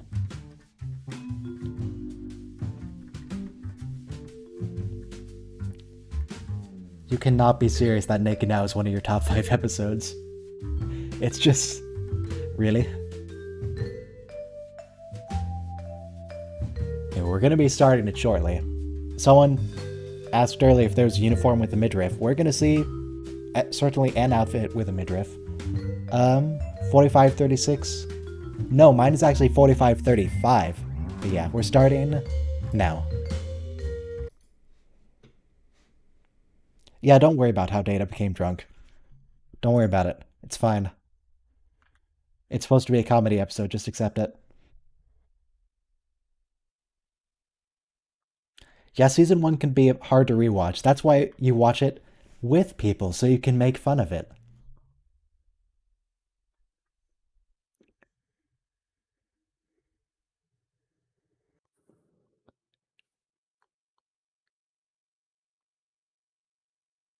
The SS, wait, the SS Tsiolkovsky, not the USS, just the SS.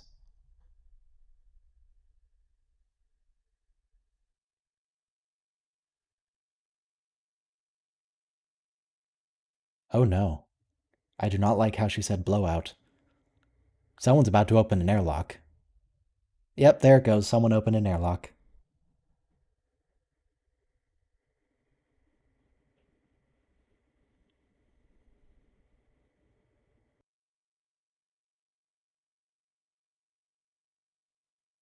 Why would that be impossible, Data?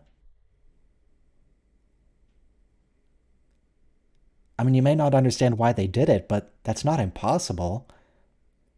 It's designed to open. That's the whole point of it. It's a hatch. What kind of ship is that, by the way? That looks interesting. I don't. I've seen that class before, but I don't remember what it's called. It's the USS Ilkovsky. Well, just the SS Ilkovsky, apparently. Oh, that's a different transporter sound effect as well. Oberth class? That sounds right.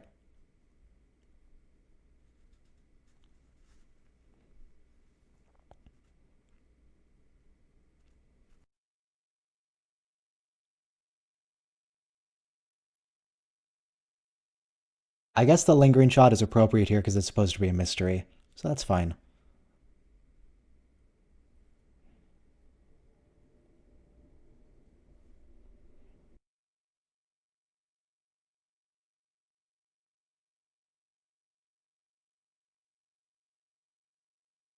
I don't know why the computer would. Oh, geez, it is actually in Russian. Why is it Russian? That plaque behind data. What? What? I mean, I don't. I guess I can't really verify it's Russian. I don't read Russian, but it's certainly Cyrillic.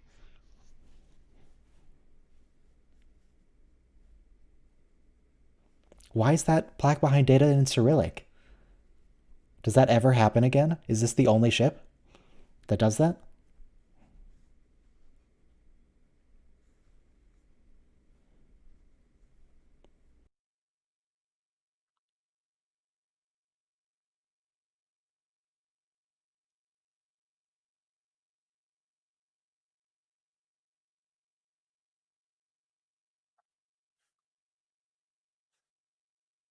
I'm just gonna keep my eye out for things written in Cyrillic.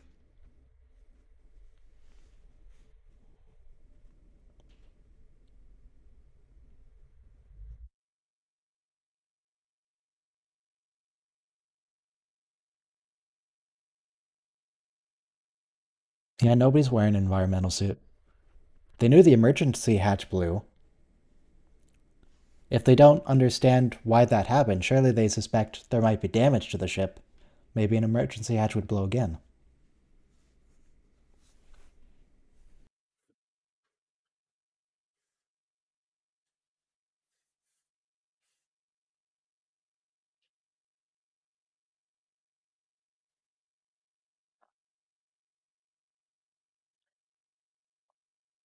Or while this intro is playing, I'll be back in a moment. I just need to go do some real quick. I'll be back before the intro ends.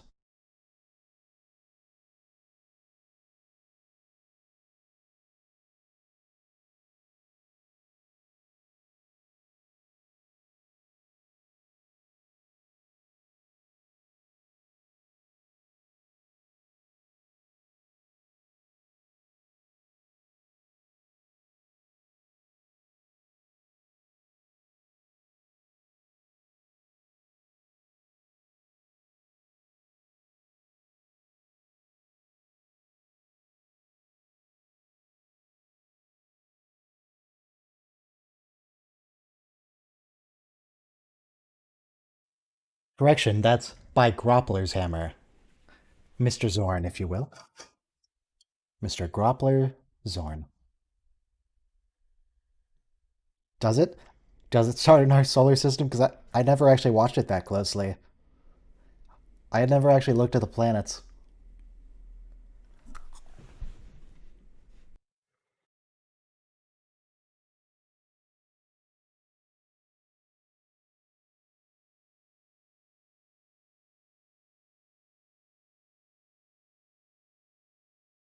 The moon being too big and close to Earth is just a feature of Star Trek in general. Planets are always way too close together, and moons are always way too close. It's just a thing. Just have to accept it.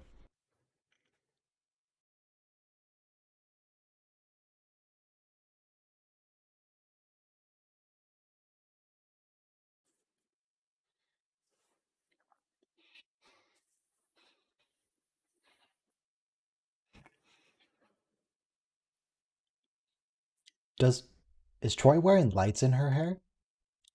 No, those are just rocks that are reflecting. Okay. Okay, okay. They had to change the intro at least a little bit in season 2. I don't remember if when the video changes, but they have to change the intro a bit because they have Diana Mulder instead of whatever Beverly's name is. Kate McFadden. If I had to guess, I'd say okay, it changes to season 3 and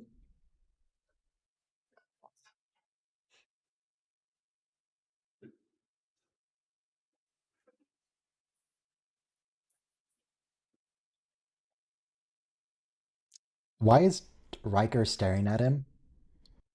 What you doing, Riker? Is this necessary?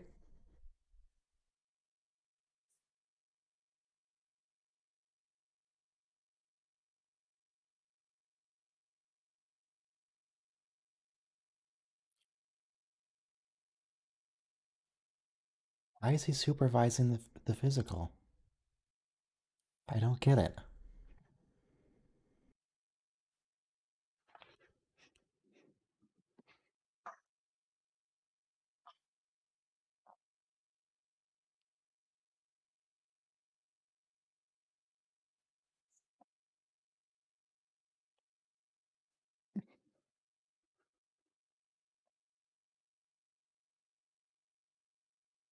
I mean, you have to assume there's a problem.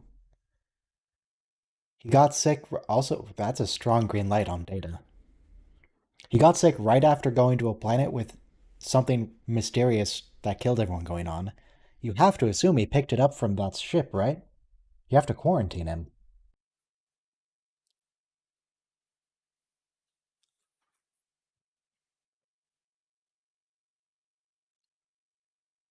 And that is a really strong green.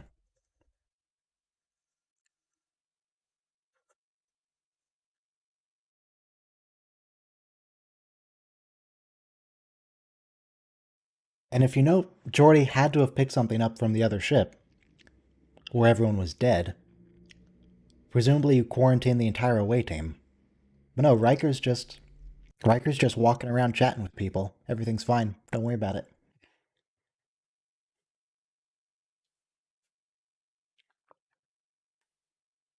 No, the displays weren't green screens. Those are well, I don't know about that one. In in the blooper reels, they don't do anything with the green screens. They're just green. But the computer displays still have all that information on them. So those are actually screens displaying it.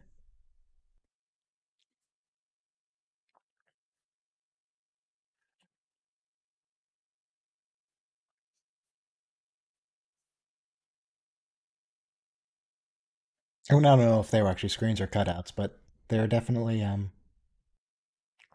they're definitely physically there in some way.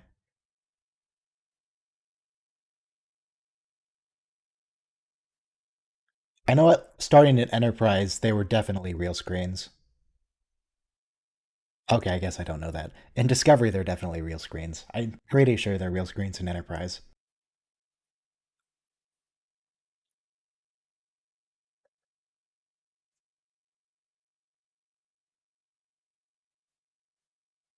What do you mean ship? Wait, I wasn't quite paying attention. Did she say that they couldn't track his communicator? Okay, yeah, he's not wearing it. He's not wearing his communicator.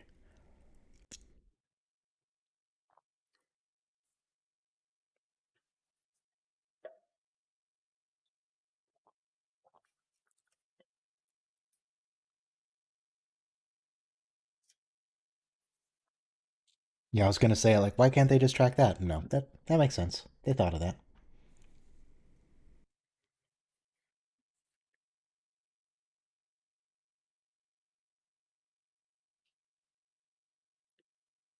Oh, that's gonna go well.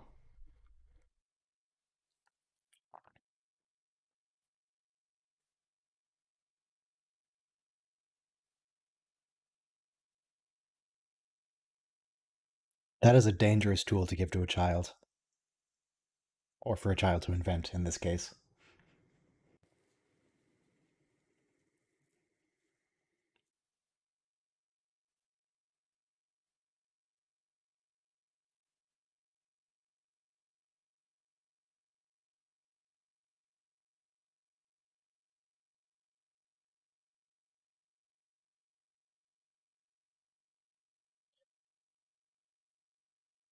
Okay.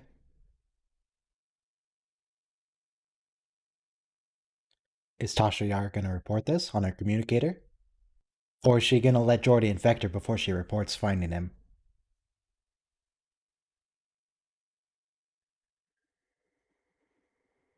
Alright, she actually told someone. Don't touch the man who. No, what are you doing, Tasha? Come on. Don't touch the sick man.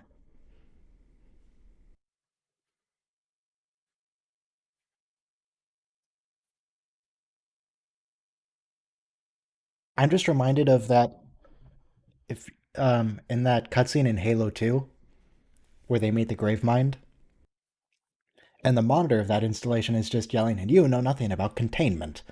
These people know nothing about containment.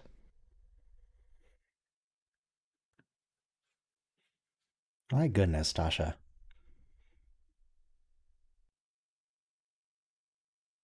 Oh, there's the sound that says she got infected.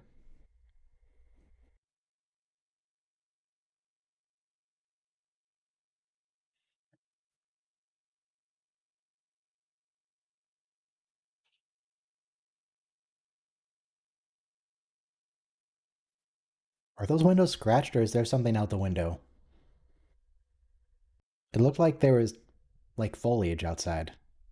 Obviously there wasn't because they're in space and the soundstage isn't outside, but it looked like there was something there.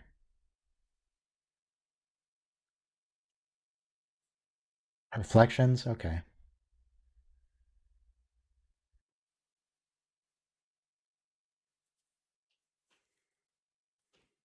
Good. Tasha can already tell something's wrong with her, but she's not going to say anything because these people know nothing about containment.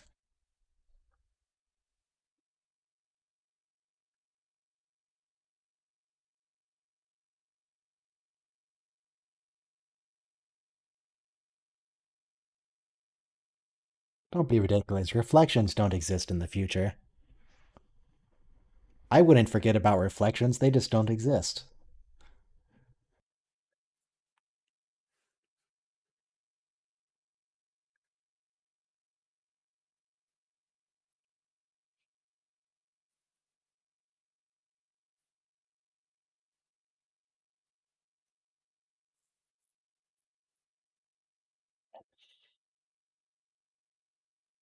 Let Troy answer the question, Picard.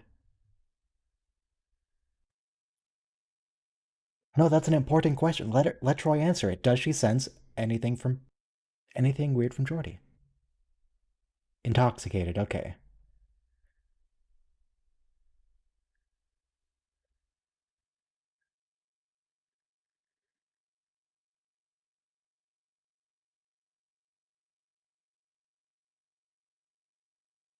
Wait, was that one of those was just like a line drawing of some guy on Data's screen.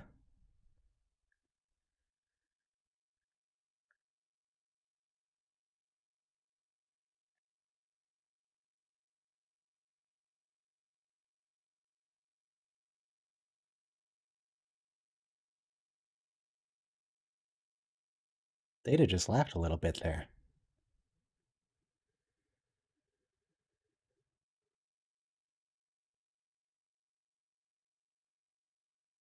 I'm just watching Data screen really carefully to look for any Easter eggs that show up for a frame or two.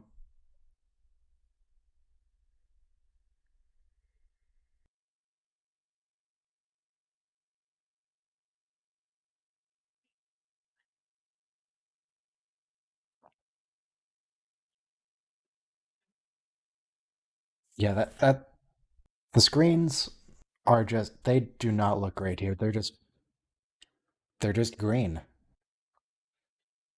But to be fair, later iterations of the cars also look completely unusable. I mean, presumably those people are trained in using the cars, so it's fine for them. But it looks really impractical, the design.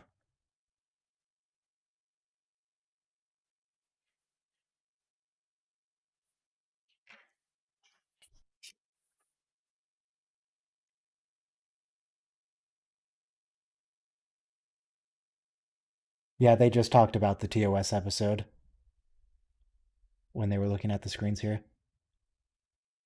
James T. Kirk commanding. But I guess they're not going to try that cure.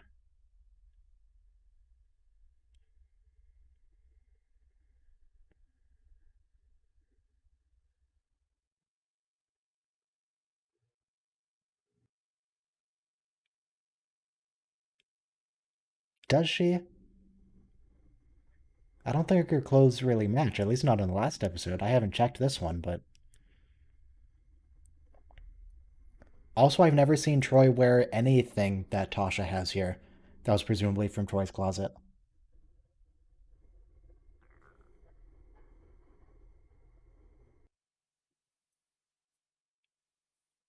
Good, Troy's infected now too.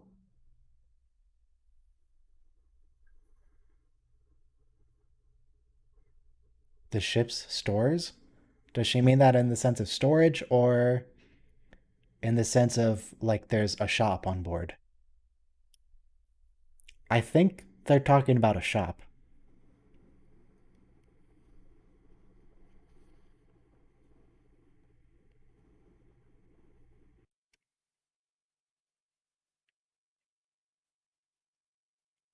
I mean, a barber makes sense to have on board. People still need their haircut. But why would they have a shop if there's no money?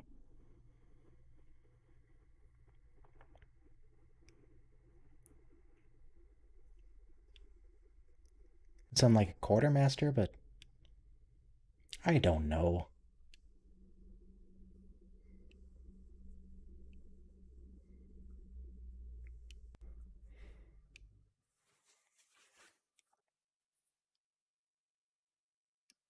These people are really not concerned at all about quarantining people.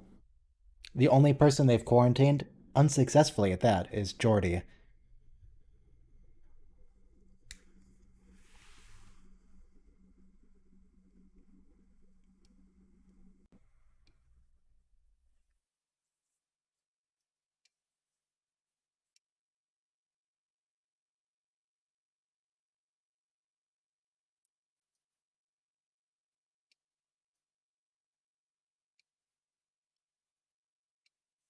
That's true, they do that in Data's Day, where they just search for replicator patterns.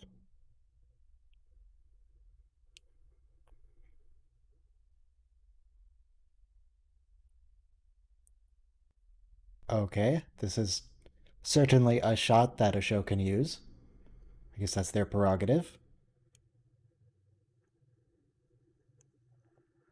She's about to infect someone, isn't she? Yep, he's infected now.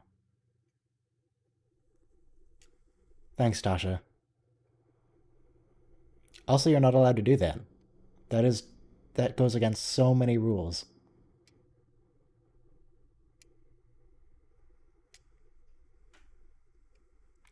Yeah, I was thinking store in terms of storage, but this is so like a luxury space hotel that I'm inclined to think they actually have like a gift shop.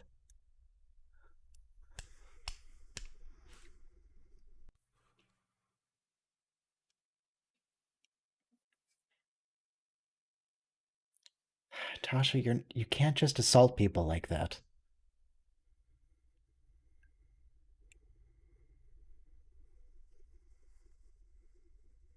And nobody's gonna report that?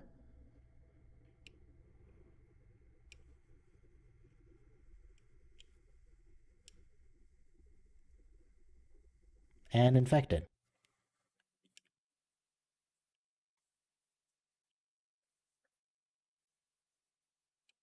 Was Luoxana's giant bag in that episode we watched yesterday? Was that to carry all of the knickknacks from the gift shop that she was gonna get?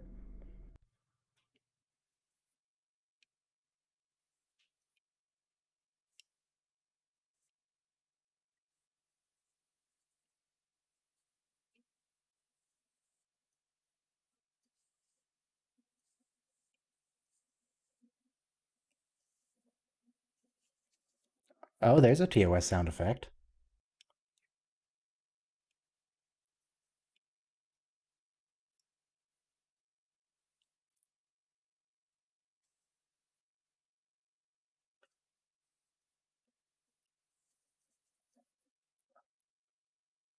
And do you want to send a security team? You're just gonna sit there dumbfounded, Picard? Come on. Send a security. No, don't make a log, send a security team. What are you doing? This is not the time to add to your log, Picard.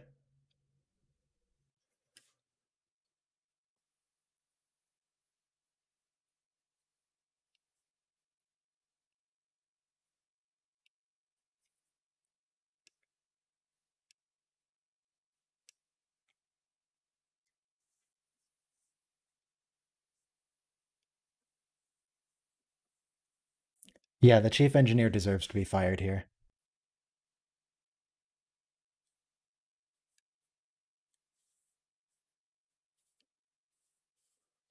What do you mean, how do you do that? You can see the force field. What do you.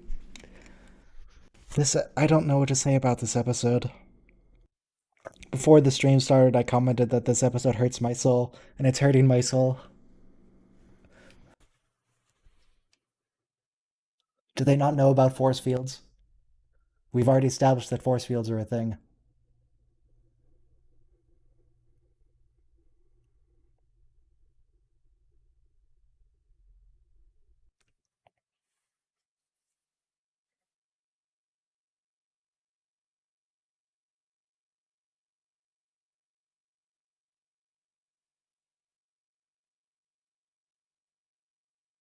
Well, it's certainly too late to quarantine now.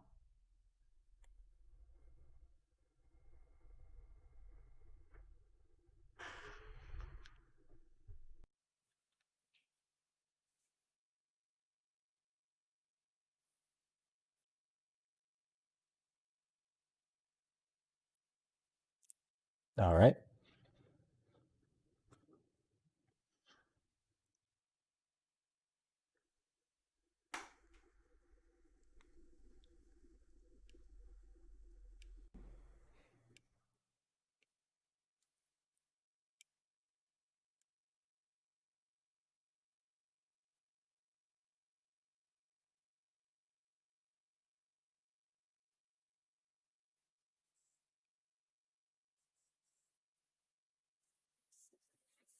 They don't need it. They don't need a tractor beam to lift heavy objects on an away mission. They have data for that. They wouldn't want to take away his job. And here comes the midriff, I believe, that someone was referencing. That's more than I remembered.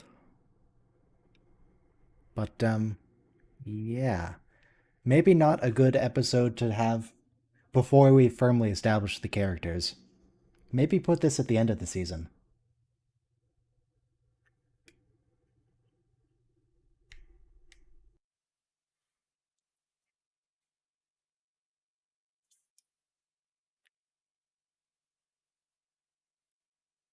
I,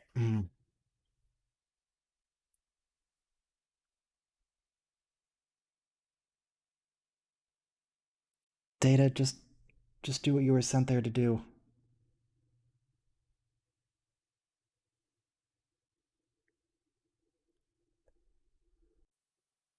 Okay, there's mentioned one of the rape gangs. They're gonna come up a lot.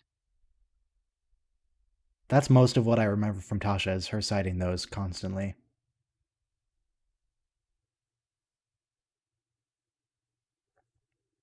Just lock Tasha in her quarters. Just lock everyone in their quarters.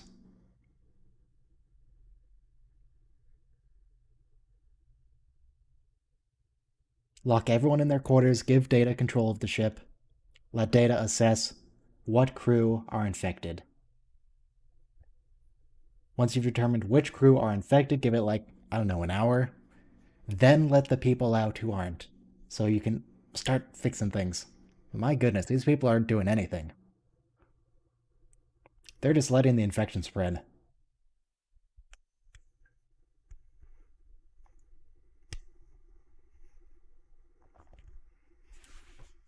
Some kind of tractor beam.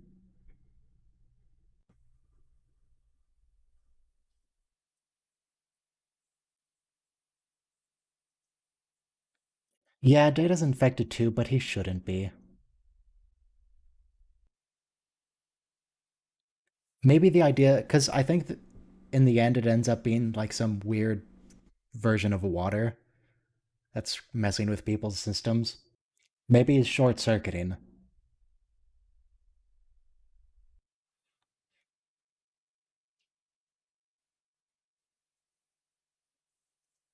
We all know people in real life would be very good about quarantine procedures.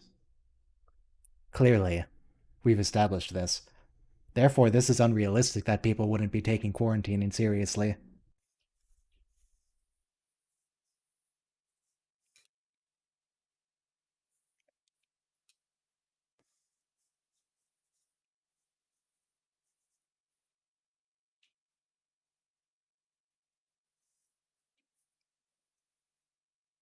Is Jordy restrained?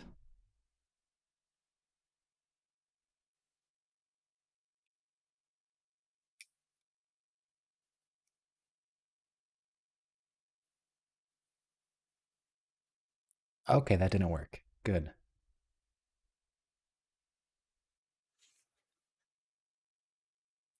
Oh yeah, I can't avoid because we still have 17 more minutes to go.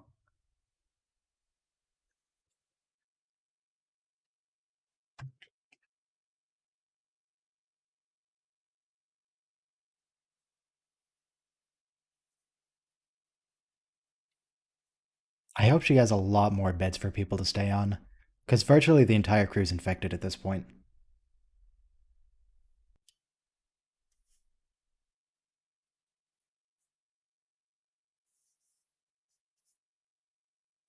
Wait, what do you mean mutated? Wasn't it a variant of water?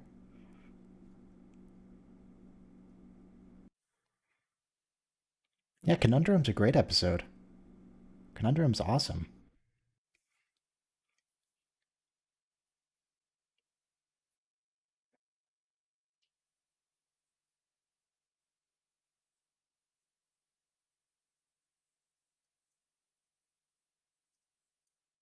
Am I missing something about Conundrum?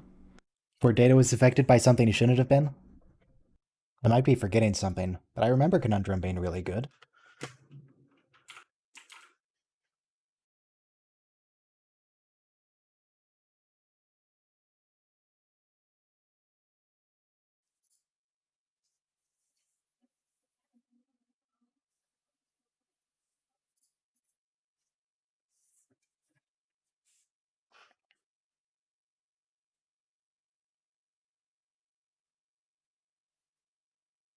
Oh yeah, his memory was wiped.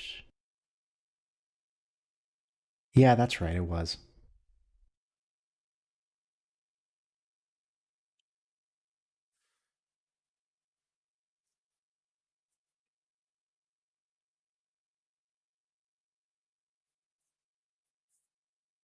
What face is he making right now?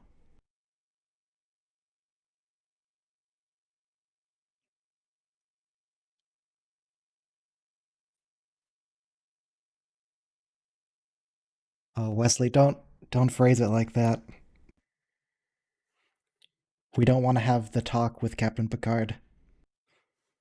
No, Wesley, stop saying things. I think whoever said that earlier was correct that this episode is why people initially didn't like Wesley.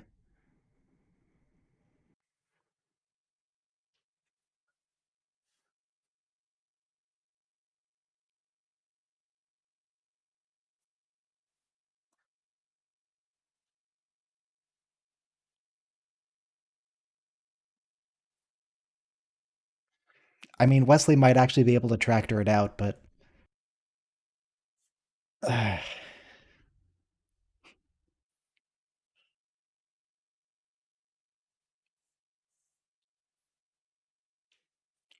why did you know what? I'm not going to question the science of that. It's fine.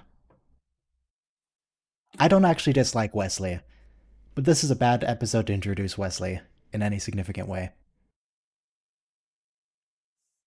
Like that later episode, The First Duty, where he's part of that flight team. That was really good by Wesley. That was a great episode for him. This one, not so great an introduction to Wesley.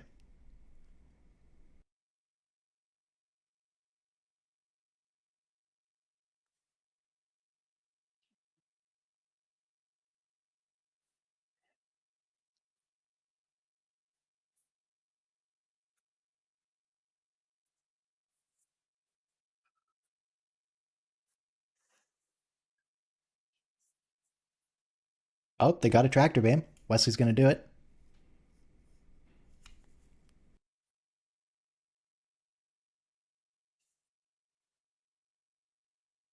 Oh no.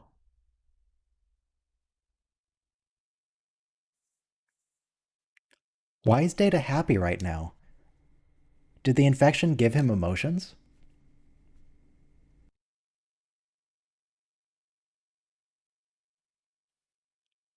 He has emotions now.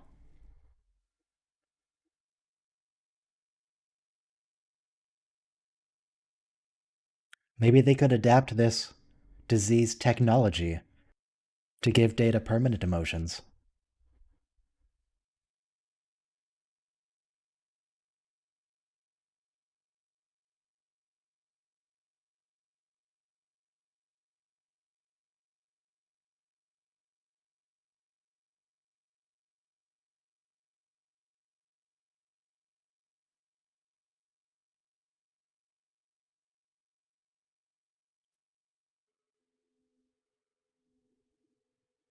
What is worth looking at?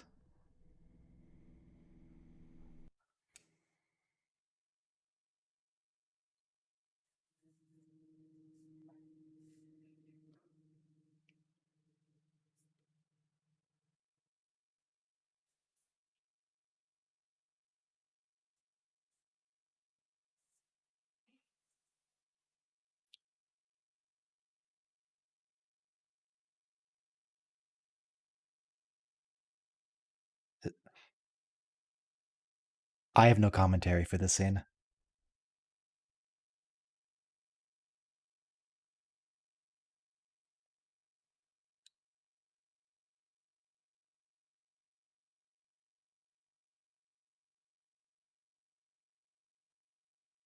Who has a zipper? They can't have.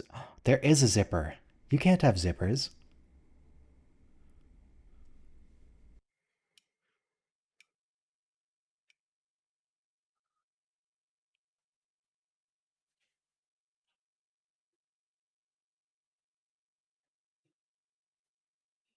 Because they can't have zippers because it's the 24th century. Everything's future there. There's no zippers in the future.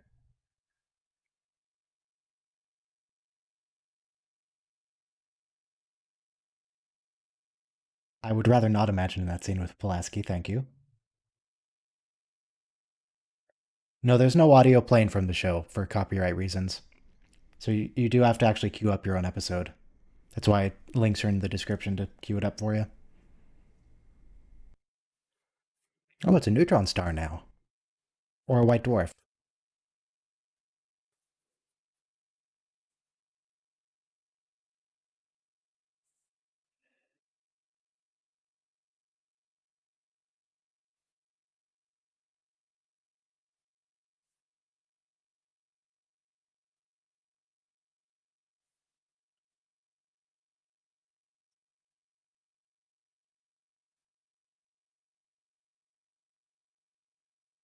Are the computer systems on the ship drunk? Is the console drunk?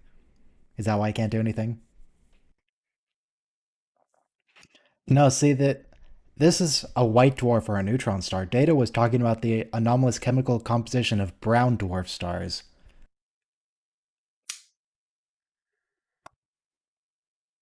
I don't know why I remember the phrase anomalous composition of brown dwarf stars, but there you go.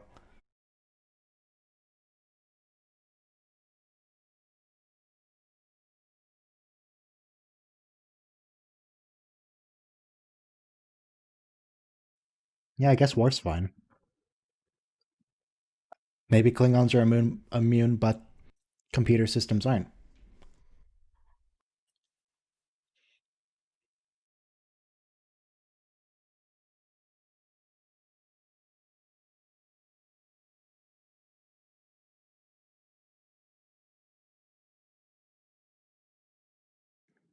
It was an adult who did it. Okay.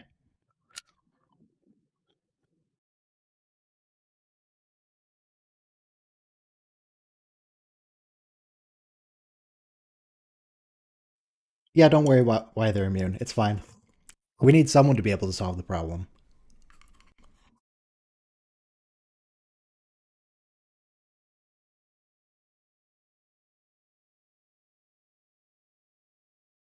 There are so many ways they could have stopped this infection from spreading. And given they're all highly trained officers on a starship, presumably the best in the fleet, they really should have been better about this.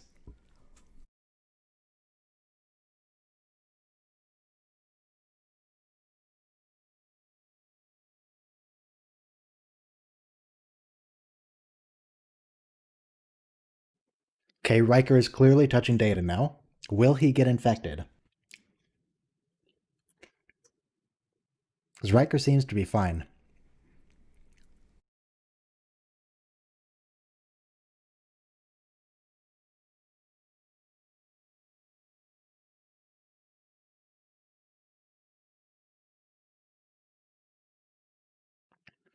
I don't know if he's infected already. He doesn't seem infected.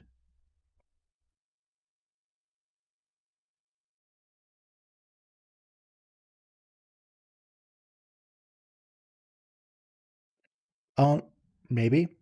Yeah, he's infected. Okay, okay. It just took a bit for the effects to kick in.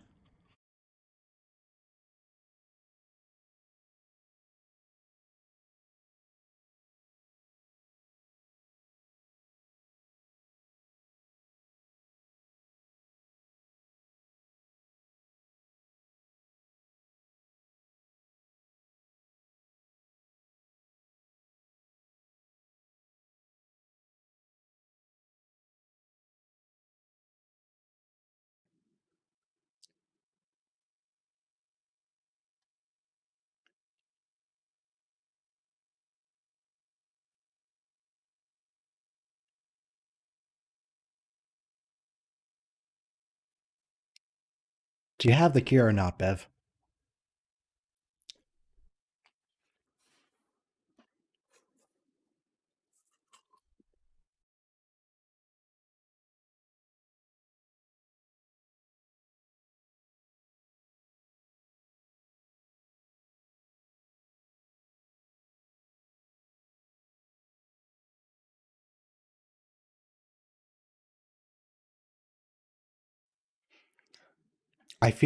I get the feeling, this doesn't actually matter, that instead of having him plug everything in and speeding it up, that they had him pull them out and sped that up.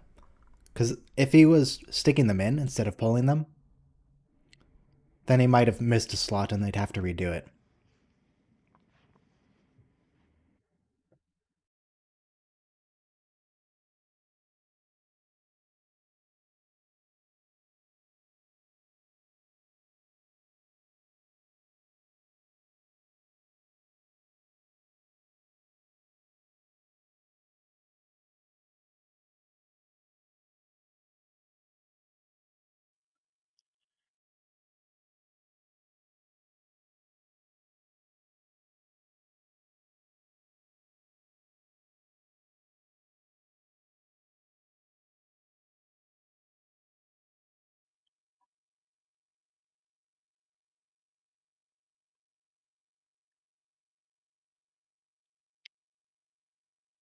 Okay, Jordy's fine now. She did it.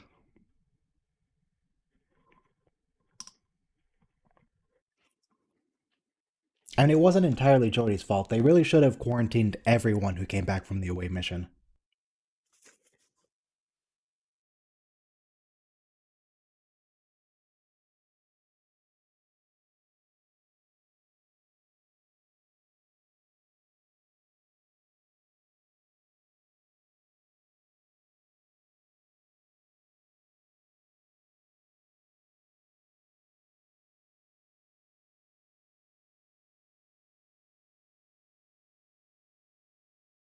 Yeah, man, the show gets so much better. Season 1, not too great. Season 2 has some really good episodes, but overall is just fine. Season 3 onward. Season 3 onward is just amazing. But we'll get there eventually.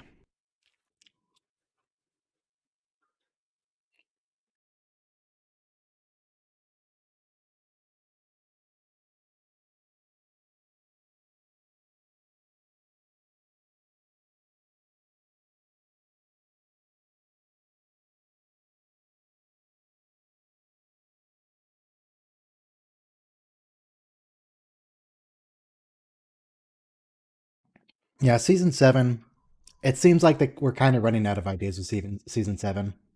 But some of season 7 is still some of the best episodes in the series, and even the not so great ones are still pretty good. Genesis I'm not too fond of, but oh well.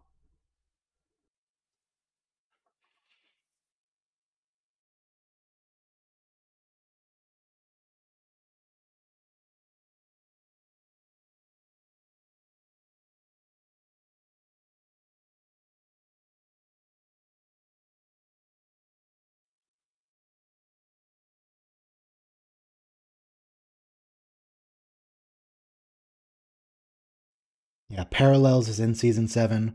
The Pegasus is in season 7. They're both excellent. And of course, All Good Things. Gambit's great. Sub Rosa, the best episode. Everyone knows Sub Rosa with the Scottish space ghost, which is really hard to say. Scottish space ghost.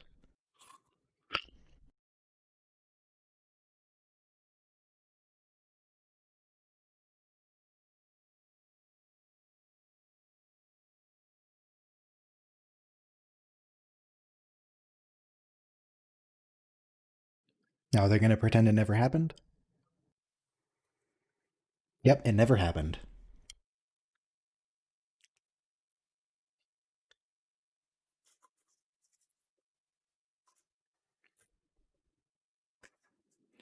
Oh, yeah, Attached. And yeah, there's so many really good episodes in season 7. It's just that it also has some really weird ones. Season 7 is still very good.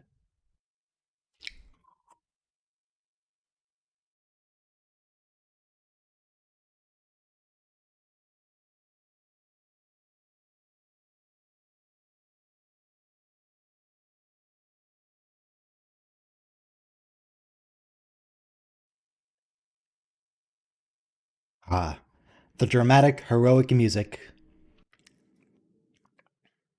After they solved a problem they basically caused themselves.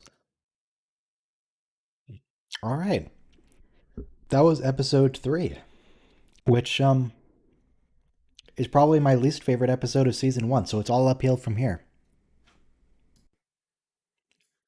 Everything's good now. So I'm gonna do a another 5-minute break. If you guys want to go and get a drink or do anything, and I'll change the title over here. 104 Code of Honor.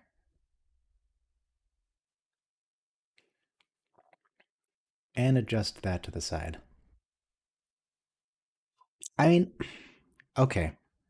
Code of Honor might technically be worse, but the naked now just makes me deeply uncomfortable. I'd say around Mr. Nerd or Mrs. Nerd. I don't know.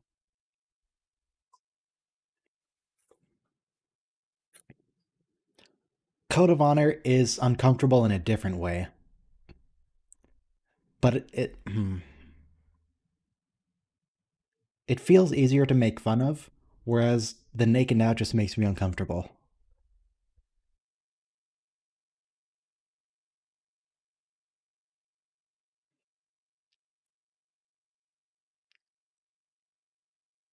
Yeah, Tasha. This is the one with Tasha and her spike gauntlet that's poisoned. The instant poison and the legal loopholes with Luton, I believe his name is. The guy who says no vaccine.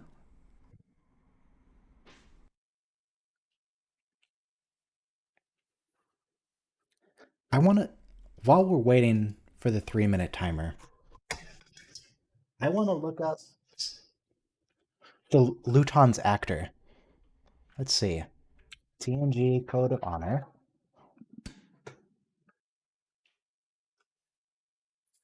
IMDb. Who plays Luton? Jesse Ferguson. Okay, where's he from? He's from he's from New York. He's from the Bronx. So that's definitely I haven't heard it for a while, but the accent he puts on is definitely a fake accent. Just wanted to make sure.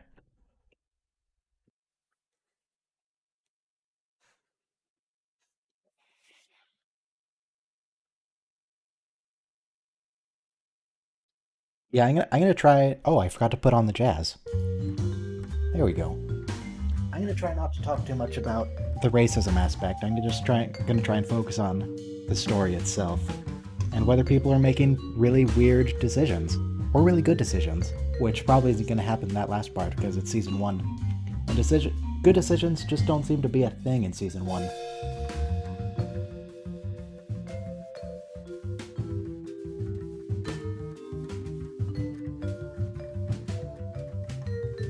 Yeah, no, not many people like Code of Honor. But we're gonna get the two, what I consider the two worst episodes, just out of the way immediately, and it'll be everything will be good after this. It'll be fine.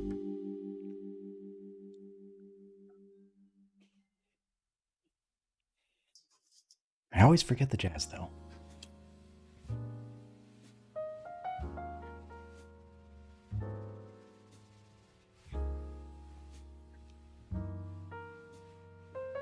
So, okay, what do I remember from this episode? It was some people have a vaccine for something that's really dangerous. The crew needs to get it, but the dude becomes obsessed with Tasha Yar, and he's like, no Tasha Yar, no vaccine. And then Tasha clubs a woman to death with a spike gauntlet. And they resurrect her. And everything works out in the end. I remember. Now that I'm thinking about it, I remember a lot more than this episode than I thought I might. It's not like I come back and watch this when I do my re-watches of TNG. Usually skip season 1 completely. You shouldn't skip it on a first watch through. I will never advocate skipping entire seasons on a first watch through. But if you're re-watching it, yeah, maybe go to season 3. And watch a couple of the episodes from season 2, the good ones.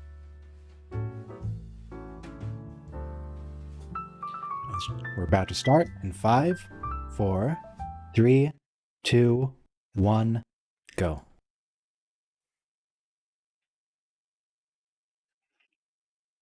Oh, the timestamp is wrong. Hang on, reset to 0. Everyone go back to 0. The timestamp didn't update. I have to reset it manually after each time. We'll just do a 10-second countdown.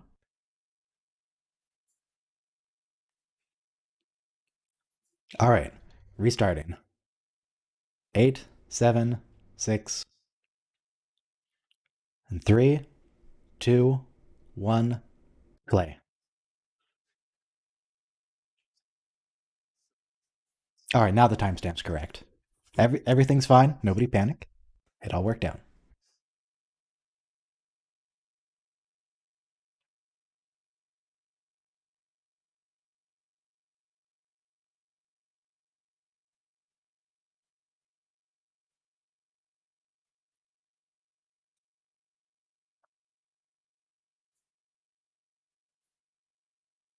Okay, yep, they need the vaccine. Vaccine's important. Do you suppose Luton is the only person on the planet who has the vaccine? Or could they just go talk to someone else?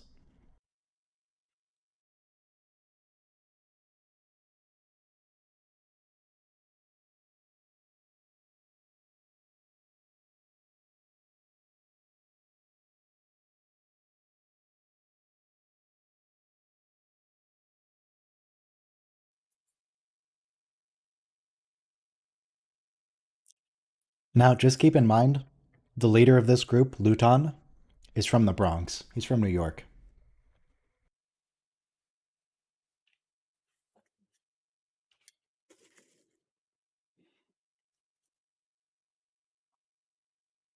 Oh, hey, Luton.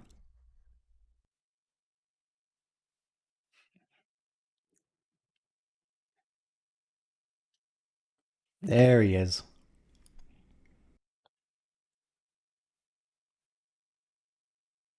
Oh, Lutan, not Luton, excuse me.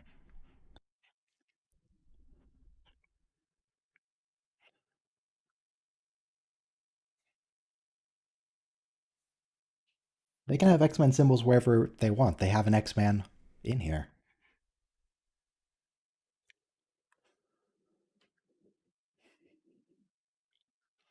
A woman? What a ridiculous concept. A woman that's chief of security. What nonsense is this, Luton? Lutan?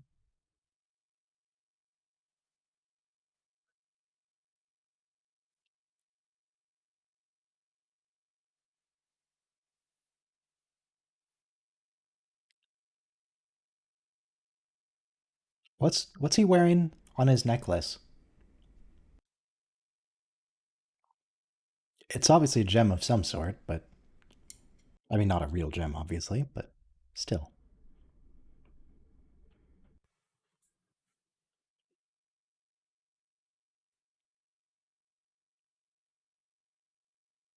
I don't think this security chief inspecting things. Yeah, someone else just mentioned it. I don't think they ever do it again.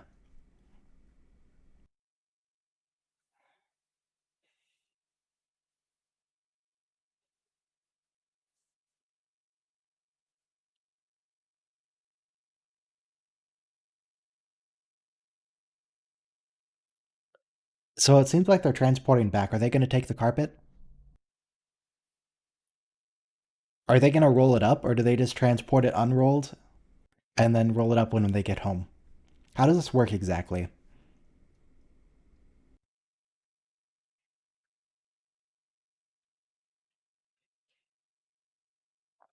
Yeah, they're either going home briefly to freshen up, or they're going to just hang out in the cargo bay.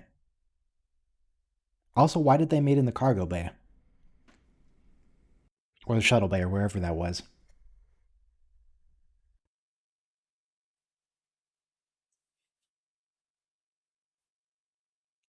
I have no idea what's. Don't worry about it.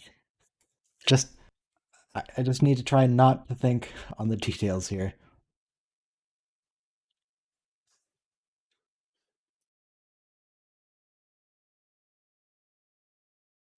I guess they could roll it up in the transporter, given that transporter can restructure matter however it wants, right? They can.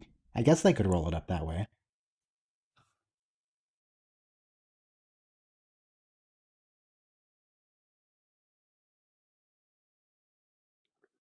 It pains me that you're probably right. That the entire reason they do it in the cargo bay, not the transporter room, is so they can have the red carpet. That's probably actually true.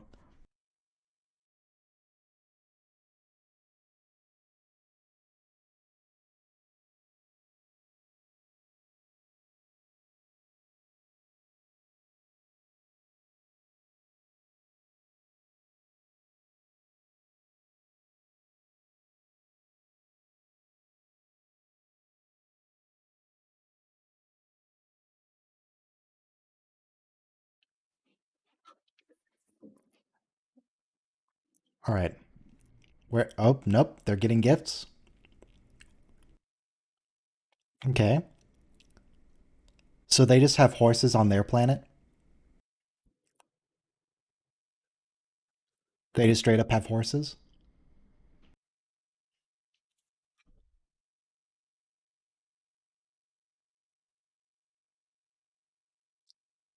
Oh no, they're giving that to Lutan. I thought Lutan was giving that to them. Okay, okay. That's fair.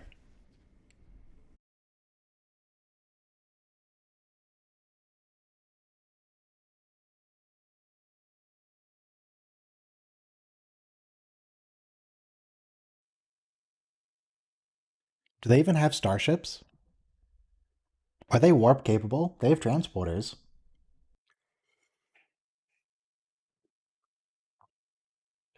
Is this a violation of the Prime Directive?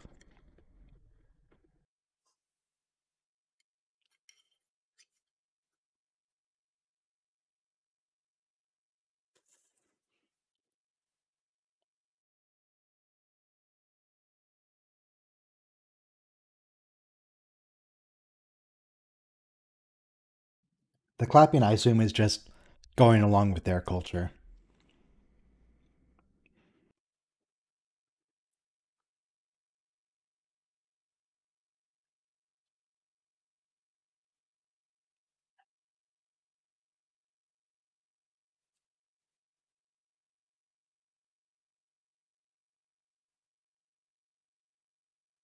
I mean, if they gave Tasha to Lutan, that would be in keeping with the needs of the many outweigh the needs of the few. No, don't do that.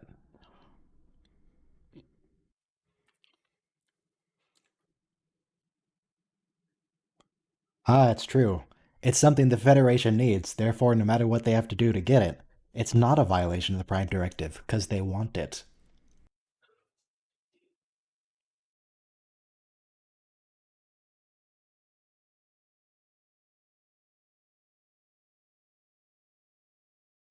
Prime Directive only applies when it's convenient. Them's the rules.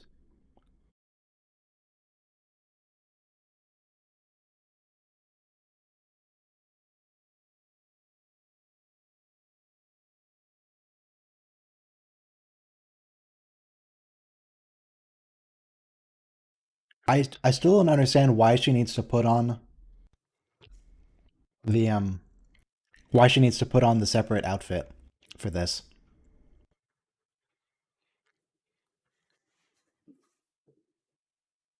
Of course I'm taking this too literally.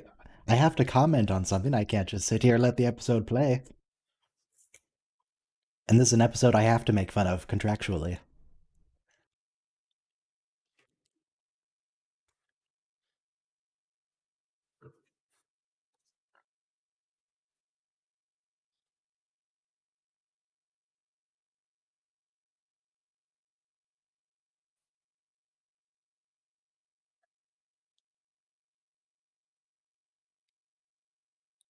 I feel like this thing could do with some music. It feels a bit off.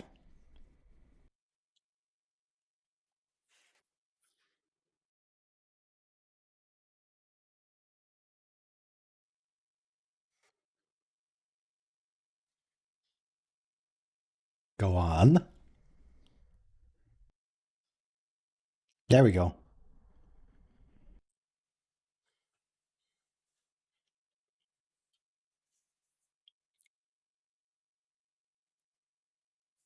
It needs that music that plays when Kirk is fighting the Gorn.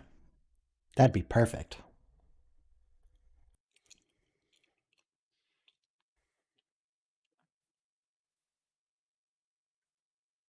See, the real reason he lost is he didn't put on the special uniform for fighting the hologram. If he had the special hologram fighting uniform, he would have been fine.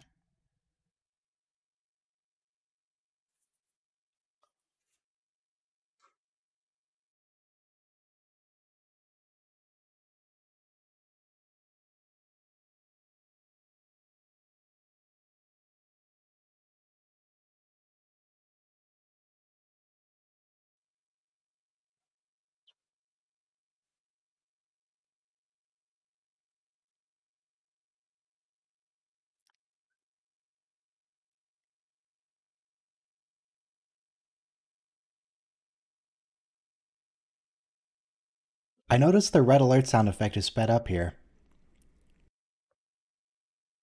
Usually there's like a couple of seconds between the beeps. Was the carpet gone? Did they transport the carpet out? I missed that.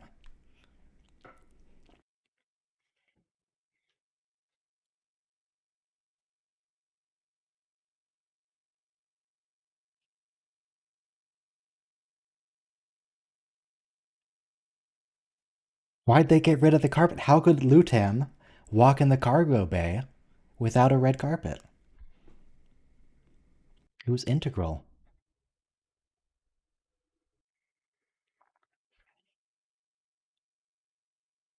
Did they specify why they couldn't just transport Tasha back? Did they say that?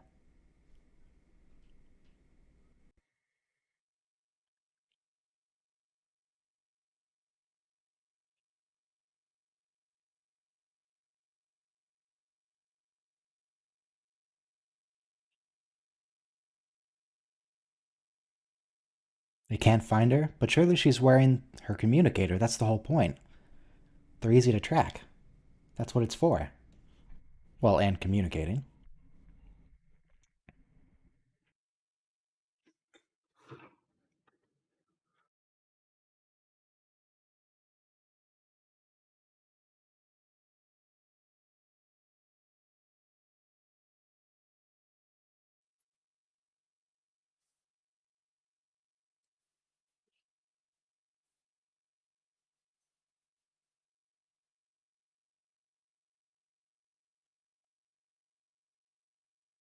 Yes, Mr. Data.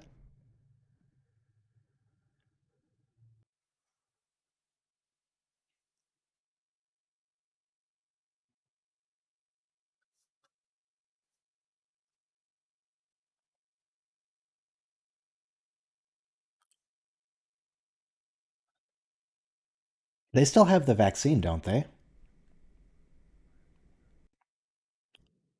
Lutan didn't take the vaccine back. He gave it to them in the cargo bay and they walked away with it. I mean, you could say they didn't give them enough and they need a constant supply. But surely they could load that into the replicator and make more that way.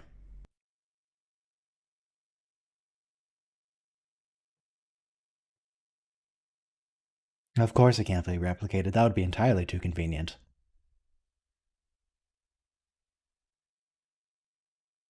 There we go. There's the explanation. They just said it. It becomes unstable when replicated, or when you try to load it in the replicator. Okay, okay. I don't care if it's a good explanation. I just want them to have an explanation for why they can't do that.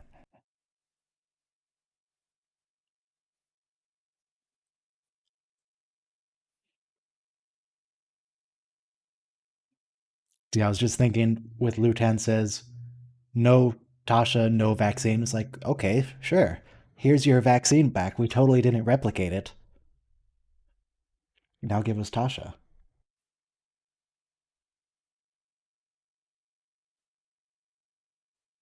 Nope, they can't replicate it. Could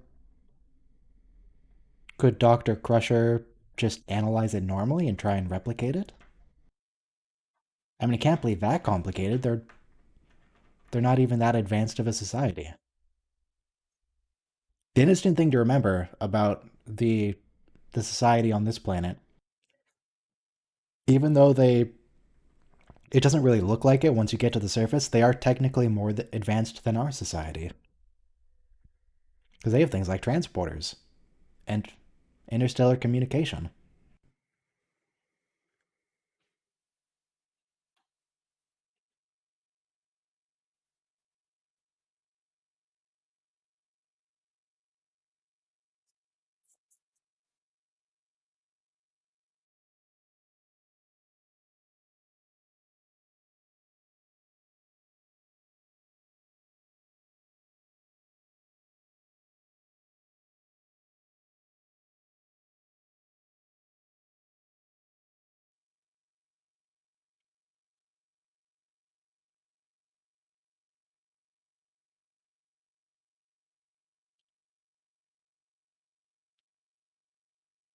Here it is.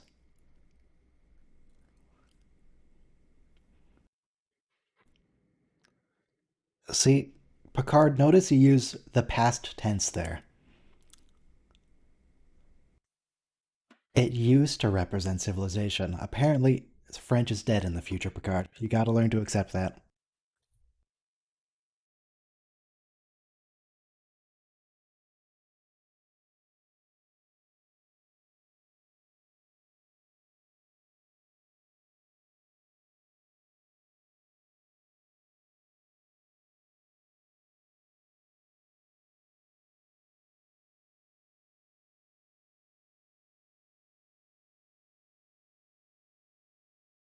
Yeah, Lutan's transporters must work on a different method, and that's why it doesn't break down when they transport it.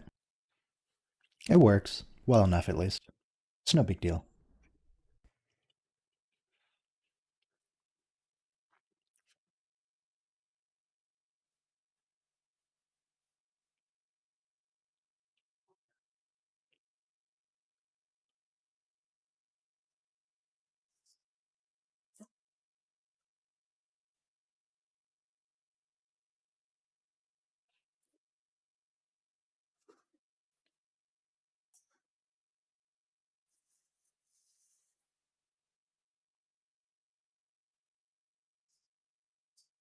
I mean, it wasn't that daring. He straight up lied and then transported her before anyone even had a chance to react, under the premise of friendship. It wasn't that heroic.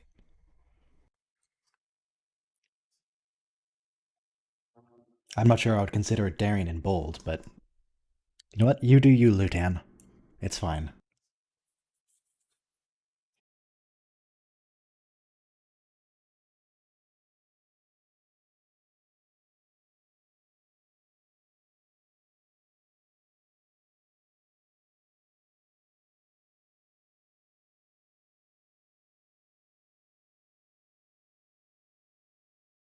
If this was a Klingon ship, there would be one of two options.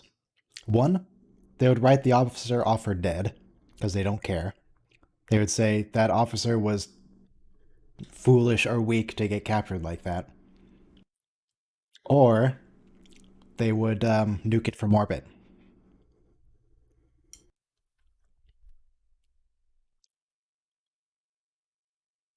Yeah, warnings don't do. Klingons don't do warning shots. Not really. They just kind of kill things.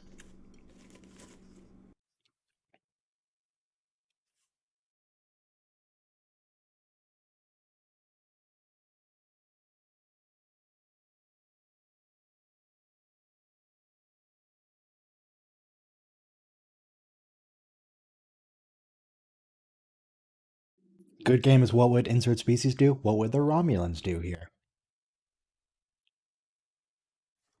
Well, I assume Romulans wouldn't have gotten into the situation in the first place. They probably would have just gone with some espionage and stolen the vaccine. And found some way to replicate an inferior version.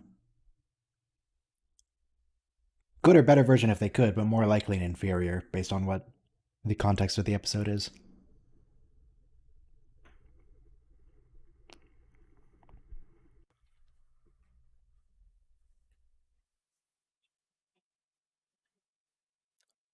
The episode really gets bad when they bring out the sticks.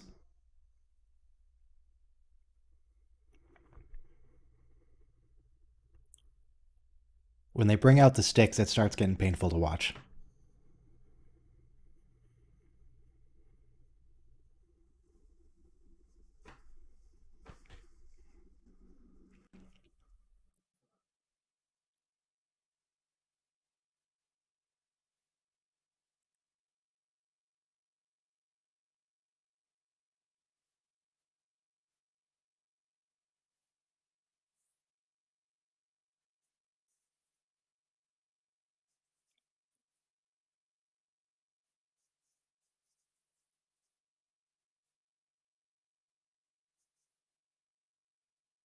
Yeah, Enterprise is very clear about the cultures of those societies evolving toward the states we see them in. Like in Enterprise, there's that courtroom episode, the Klingon court, where they talk about the degradation of honor in their society, and that one guy's like, "Oh, things used to be great. You didn't all have to be warriors," and then they work toward that. And the Vulcans obviously have their whole Vulcan Reformation arc with the Forge.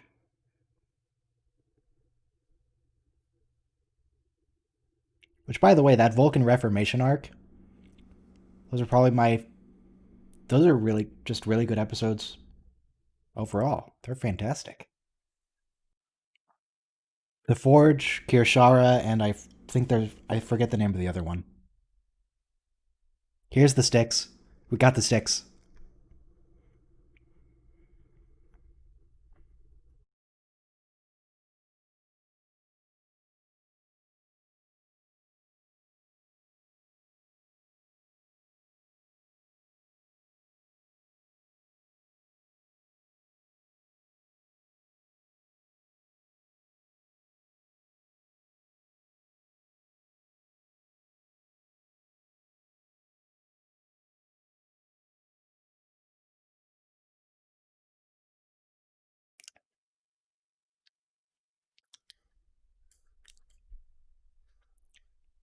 I'm sure Luton is going to be very honorable about this.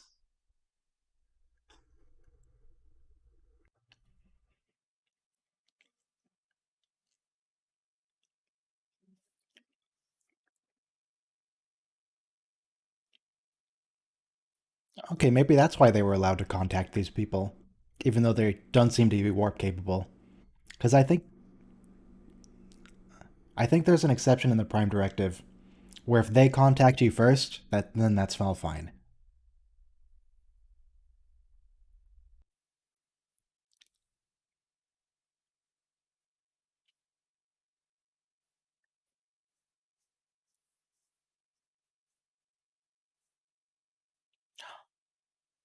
How dare you, Lutan?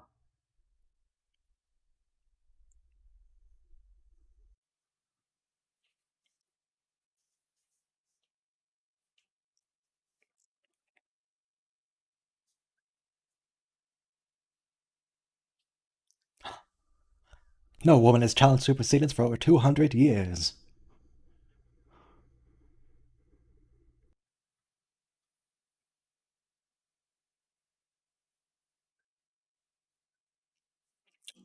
No treaty, no vaccine.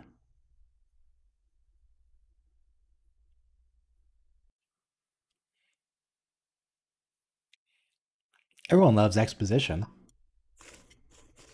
I don't know why it was important that it hasn't happened in 200 years, but hey, it hasn't.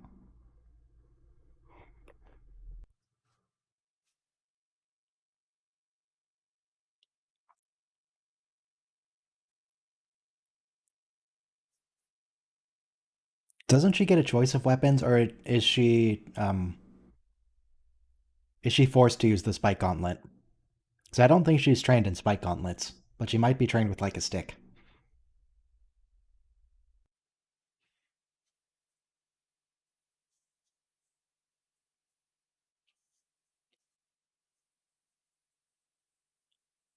Oh no, Troy.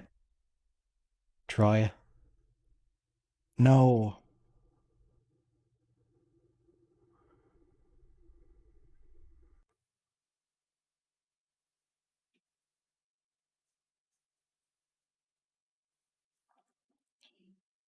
Yeah, I guess if they beamed out at this point, they wouldn't get the vaccine, and they really want the vaccine.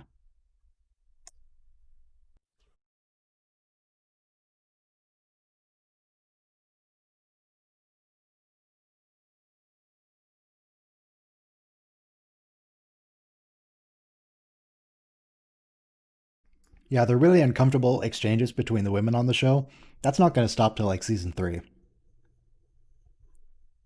That's going to keep happening.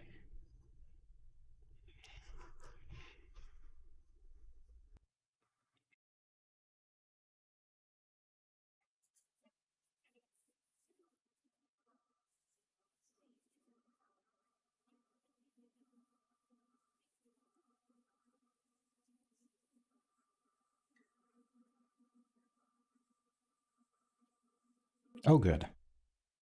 They really need it.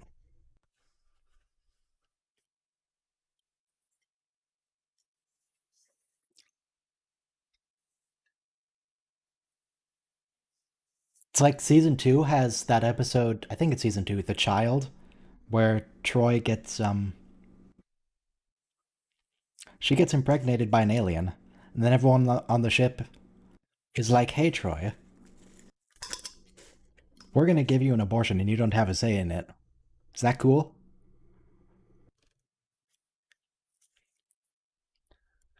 Oh boy, that's going to be a fun one to get to. No, not the host, the child.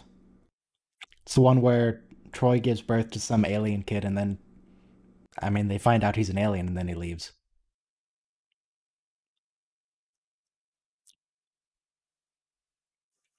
The host is the one with the trill. I don't remember the host well enough to know if it was deeply uncomfortable. I just know that Riker is kind of weird in it. That's all I remember. And it's a trill, early version.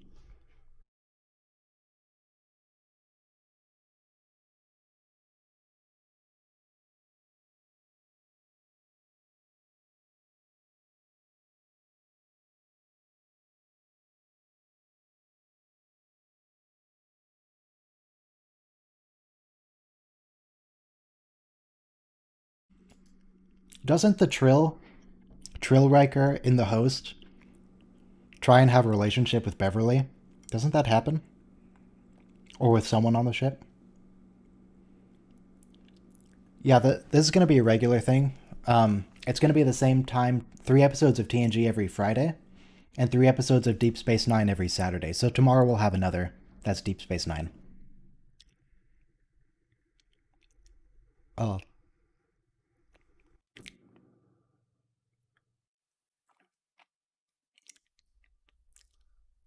oh boy. I'm Picard's fine. We know Picard's just trying to ingratiate himself. He's fine. But this, but Lutan is just, oh, not great.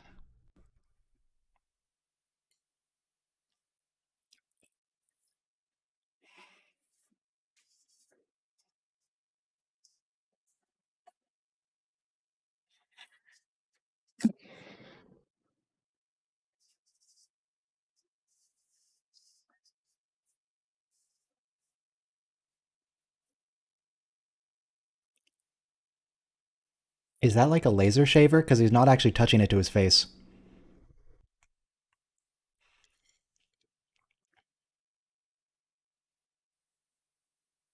But you're using an advanced piece of technology to do it.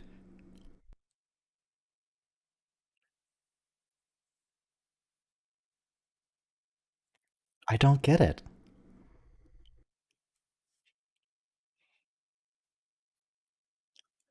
You can't say, oh, the technology lacks the human touch while you're using a piece of technology.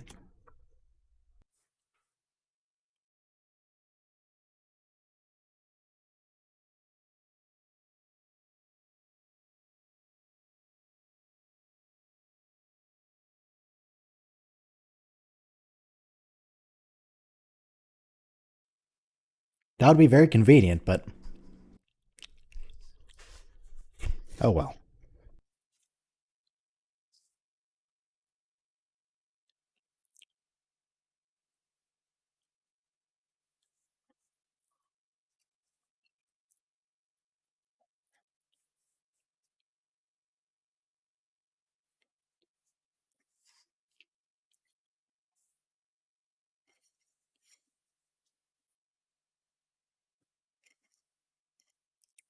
That is a really good shave on Jordy, though, so maybe he's just really, really good with that sonic shaver. Yeah, don't worry about Data having a slip of the tongue. That's fine. This is a season one android. He can do that.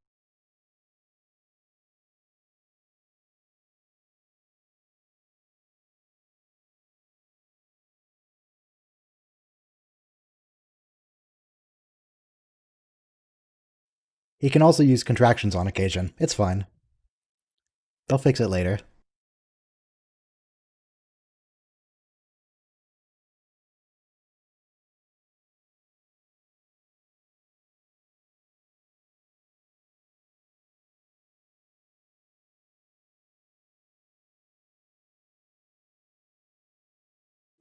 You also, if you're telling someone a joke, You have to physically block their exit. You have to block the door so they can't leave.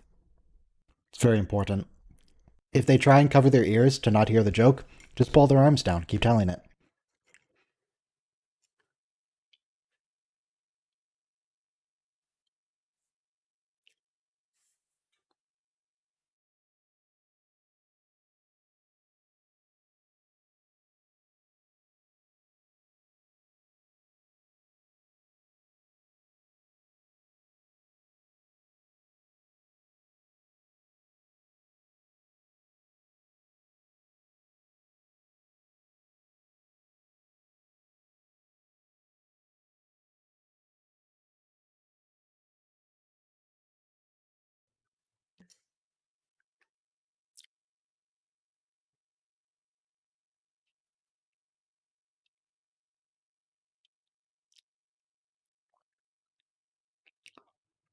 No, you can keep rambling on. Everyone loves Picard speeches.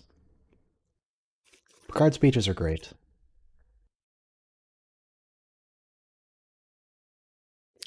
It might just be the accent.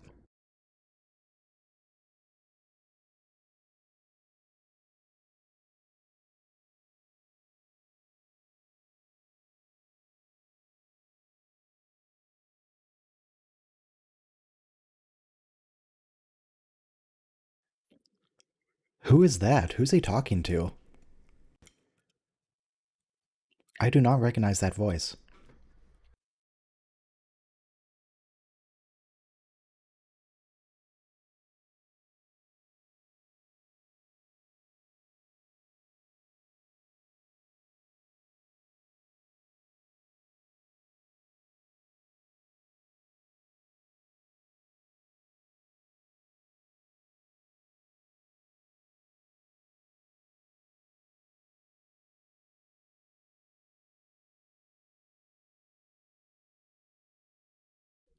Oh boy.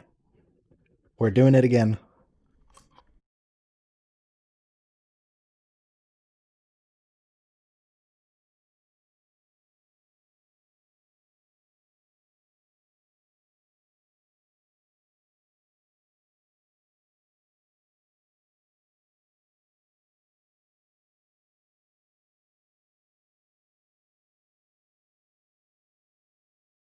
When do we get the sticks again?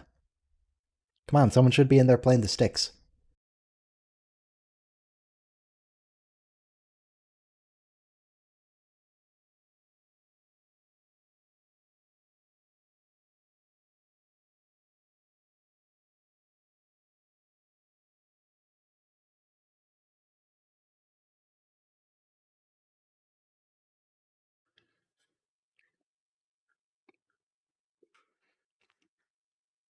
Wait, they still have traces of blood?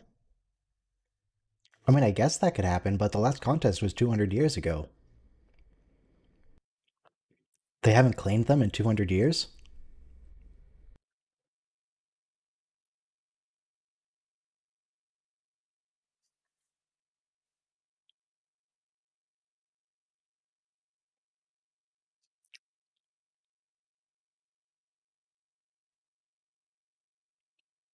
And presumably the dagger was with Kales's blood was highly ritualistic. It was presumably preserved. Those weapons are just like hanging on a wall.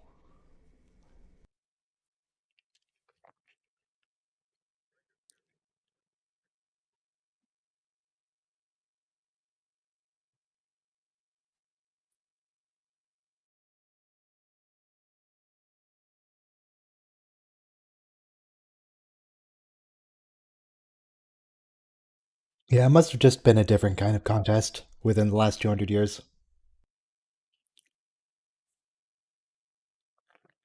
All right, what's your choice of weapons? What weapon is she going to pass up to get a spike gauntlet? Oh, she doesn't actually get a choice, just different sizes. Fine.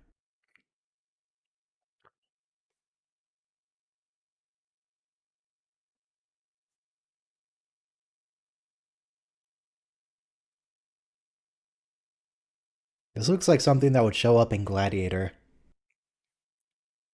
Russell Crowe wouldn't be using it, but one of the people that Russell Crowe fights in the arena would use this weapon.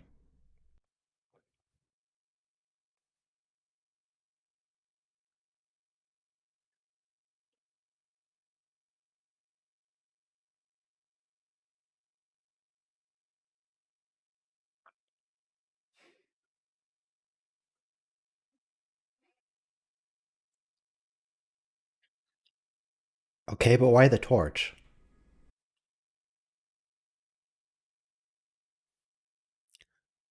What? I mean, I can kind of get the lasers going into the sky to look dramatic, but what's with the torch?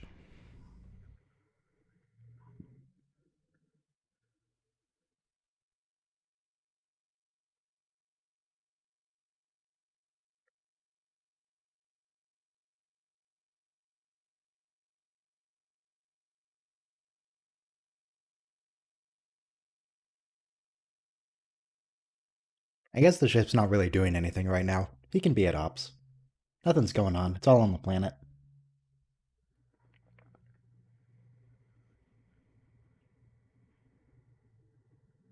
Wait, what? What does that mean? They've got eyes only for the program. Are they watching TV? On the planet?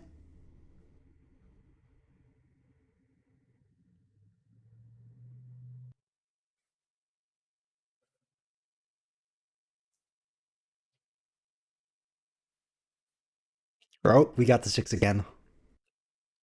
We've been missing the sticks. The sticks are important.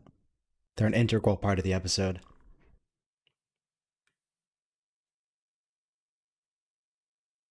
Is tr- is Tasha left-handed? Like, actually, is Denise Crosby left-handed? Is that why she has it on that hand?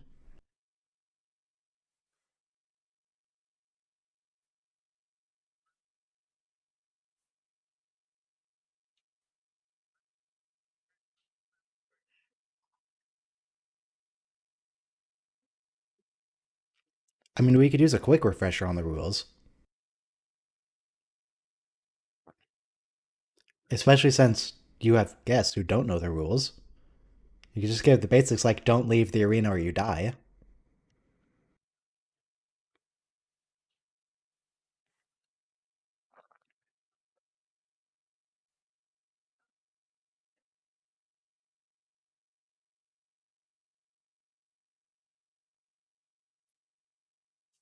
All right, we got more sticks.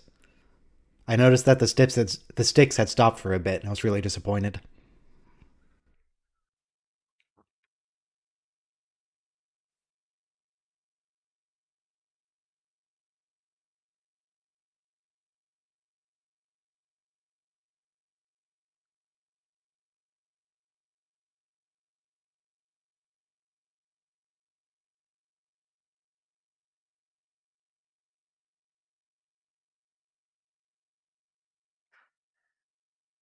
Yes, the fight will not be interrupted unless our person is losing. Then we can interrupt it.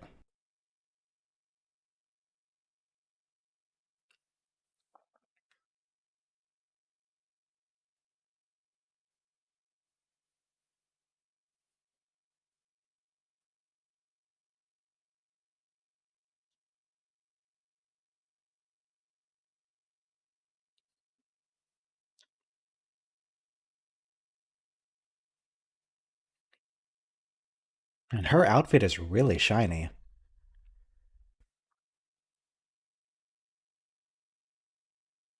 Like, really shiny.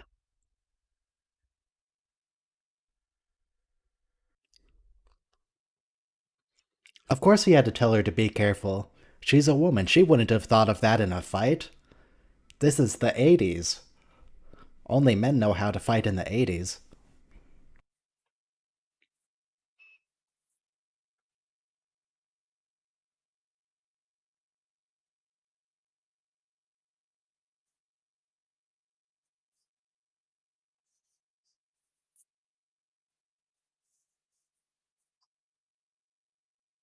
I can't help but notice they didn't bother to cure the other guy that got stabbed.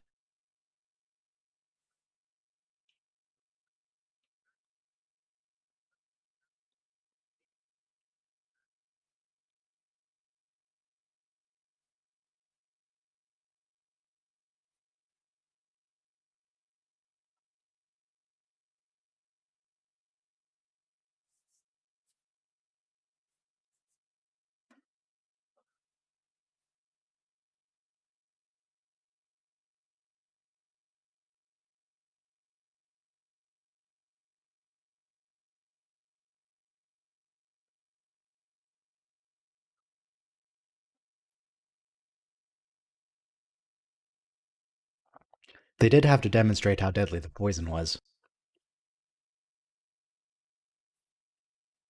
They went ahead and just, yeah. Presumably they got plenty of people to spare. They can sacrifice one to demonstrate. Showing, not telling. Everyone always says show, not tell. Murder one of your own people, it's fine. It's good exposition that way.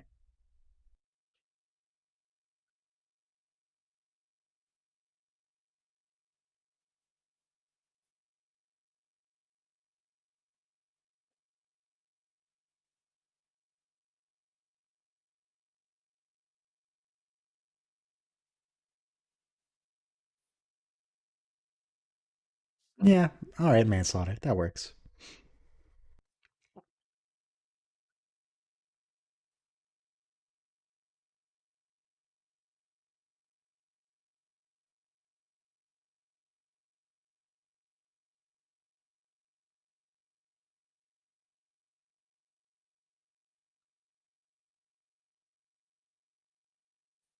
But if she lives, there shall be no treaty and no vaccine.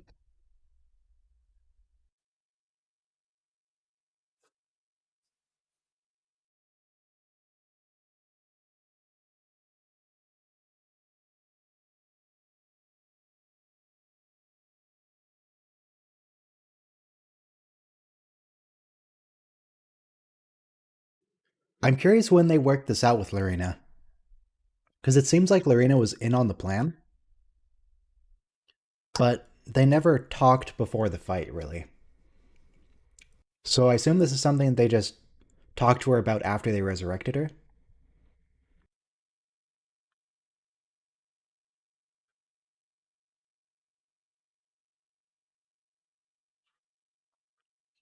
I mean, there's no reason they can't have height adjustments in the future.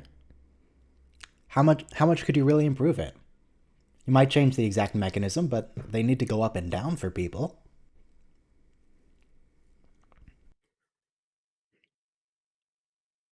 You need wheels to move them around easily. You're not gonna put anti-grav units on your desk chair. Nothing wrong with wheels.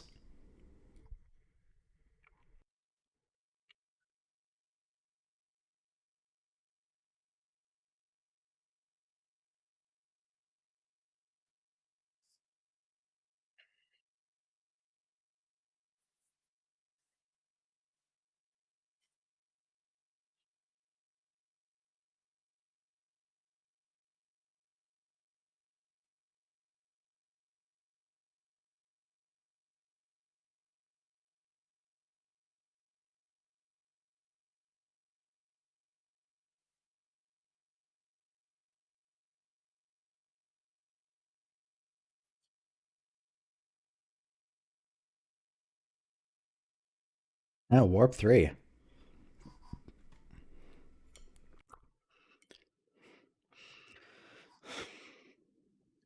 Yeah, apparently women in their culture own all the property, and their husband gets all the property through inheritance.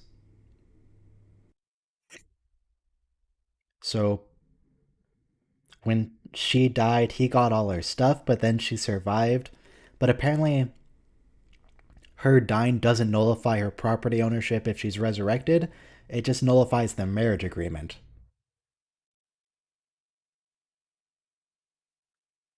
Yeah, don't worry about the fact that the vaccine is time critical. Warp 3 is plenty fast. They'll get there eventually. They can wait. They wouldn't want to stress their engines. Anyway, we've now gone through the pilot and two of the worst episodes in Star Trek. So everything's gonna be better from here. Everything's gonna be better at this point. Next week would be The Last Outpost with the Ferengi, Where No Man Has Gone Before with the Traveler, and Lonely Among Us with I don't even remember what. Tomorrow in 26 hours from now, we'll be doing another one of these, but for Deep Space Nine. That'll be scheduled about an hour before it goes live.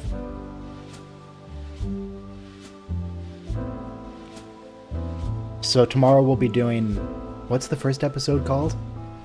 Whatever, episodes 1 and 2 for the two-parter pilot, and then episodes 3 and episodes 4. So same as this. Emissary, that's the name of the pilot. Is Move Along Home in that first one? Move Along Home is one that people apparently don't like, but I actually like Move Along Home. It's silly. It's kind of absurd. No, it's not in the first 3. But it's fun for what it is.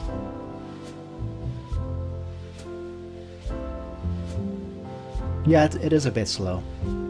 But that's okay. I think the first season of DS9 is better than the first season of TNG. So it should be good. Yeah, Move Along Home. We'll get to there in a few weeks.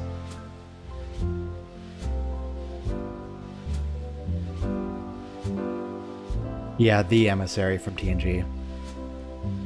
Someone else. Emissary is the one with Kai Opaka. Everyone loves Kai Opaka. If Kai Opaka had stayed the Kai, things would have gone so much better for Bajor. Just so much better. There wouldn't have been the whole paw wraith thing. They wouldn't have to deal with that in Season 7. So Cisco wouldn't have to leave his family, which, well, we'll get to that eventually. I mean, she was a collaborator in the end, it turned out. But, I mean, she kinda had to. Kai Opaka with the Okampa? Yeah, a little bit different. Kai Opaka actually could do things. The Okampa were just kinda there. They were just kinda existing in their underground shelter, waiting for death to come in the form of the Kazon. Okay. Well, that's those 3 episodes. So tomorrow will be at 4 p.m. Pacific, which is in 26 hours from now. So this time tomorrow plus 2 hours and 10 minutes.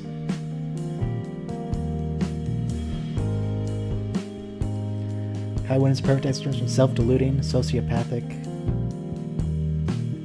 Oh, Kai Wynn. Oh, I read that as Kai Opaka at first. Like, what are you talking about? Kai Opaka's great. No, Kai Wynn. Kai Wynn is like that, yeah. Definitely. But we all love Kai Wynn. DS9 should be available in all the same places as TNG. So all the links in the description that are currently for TNG will be updated for Deep Space Nine tomorrow. It'll be on Netflix, Amazon, CBS All Access, and probably on Hulu, but I mean, who watches Hulu? Nobody watches Hulu. It's probably on there, though. Someone said Star Trek is available to buy on YouTube as well, in the same way that it's available, that a bunch of shows are available to buy on YouTube and movies, but I wasn't able to find it, so your mileage may vary on that. But Netflix, Amazon, CBS All Access, and Hulu are the big 4. But that's enough for now. 26 hours from now, Deep Space Nine, Emissary, Past Prologue, and Man Alone. I'll see you guys then.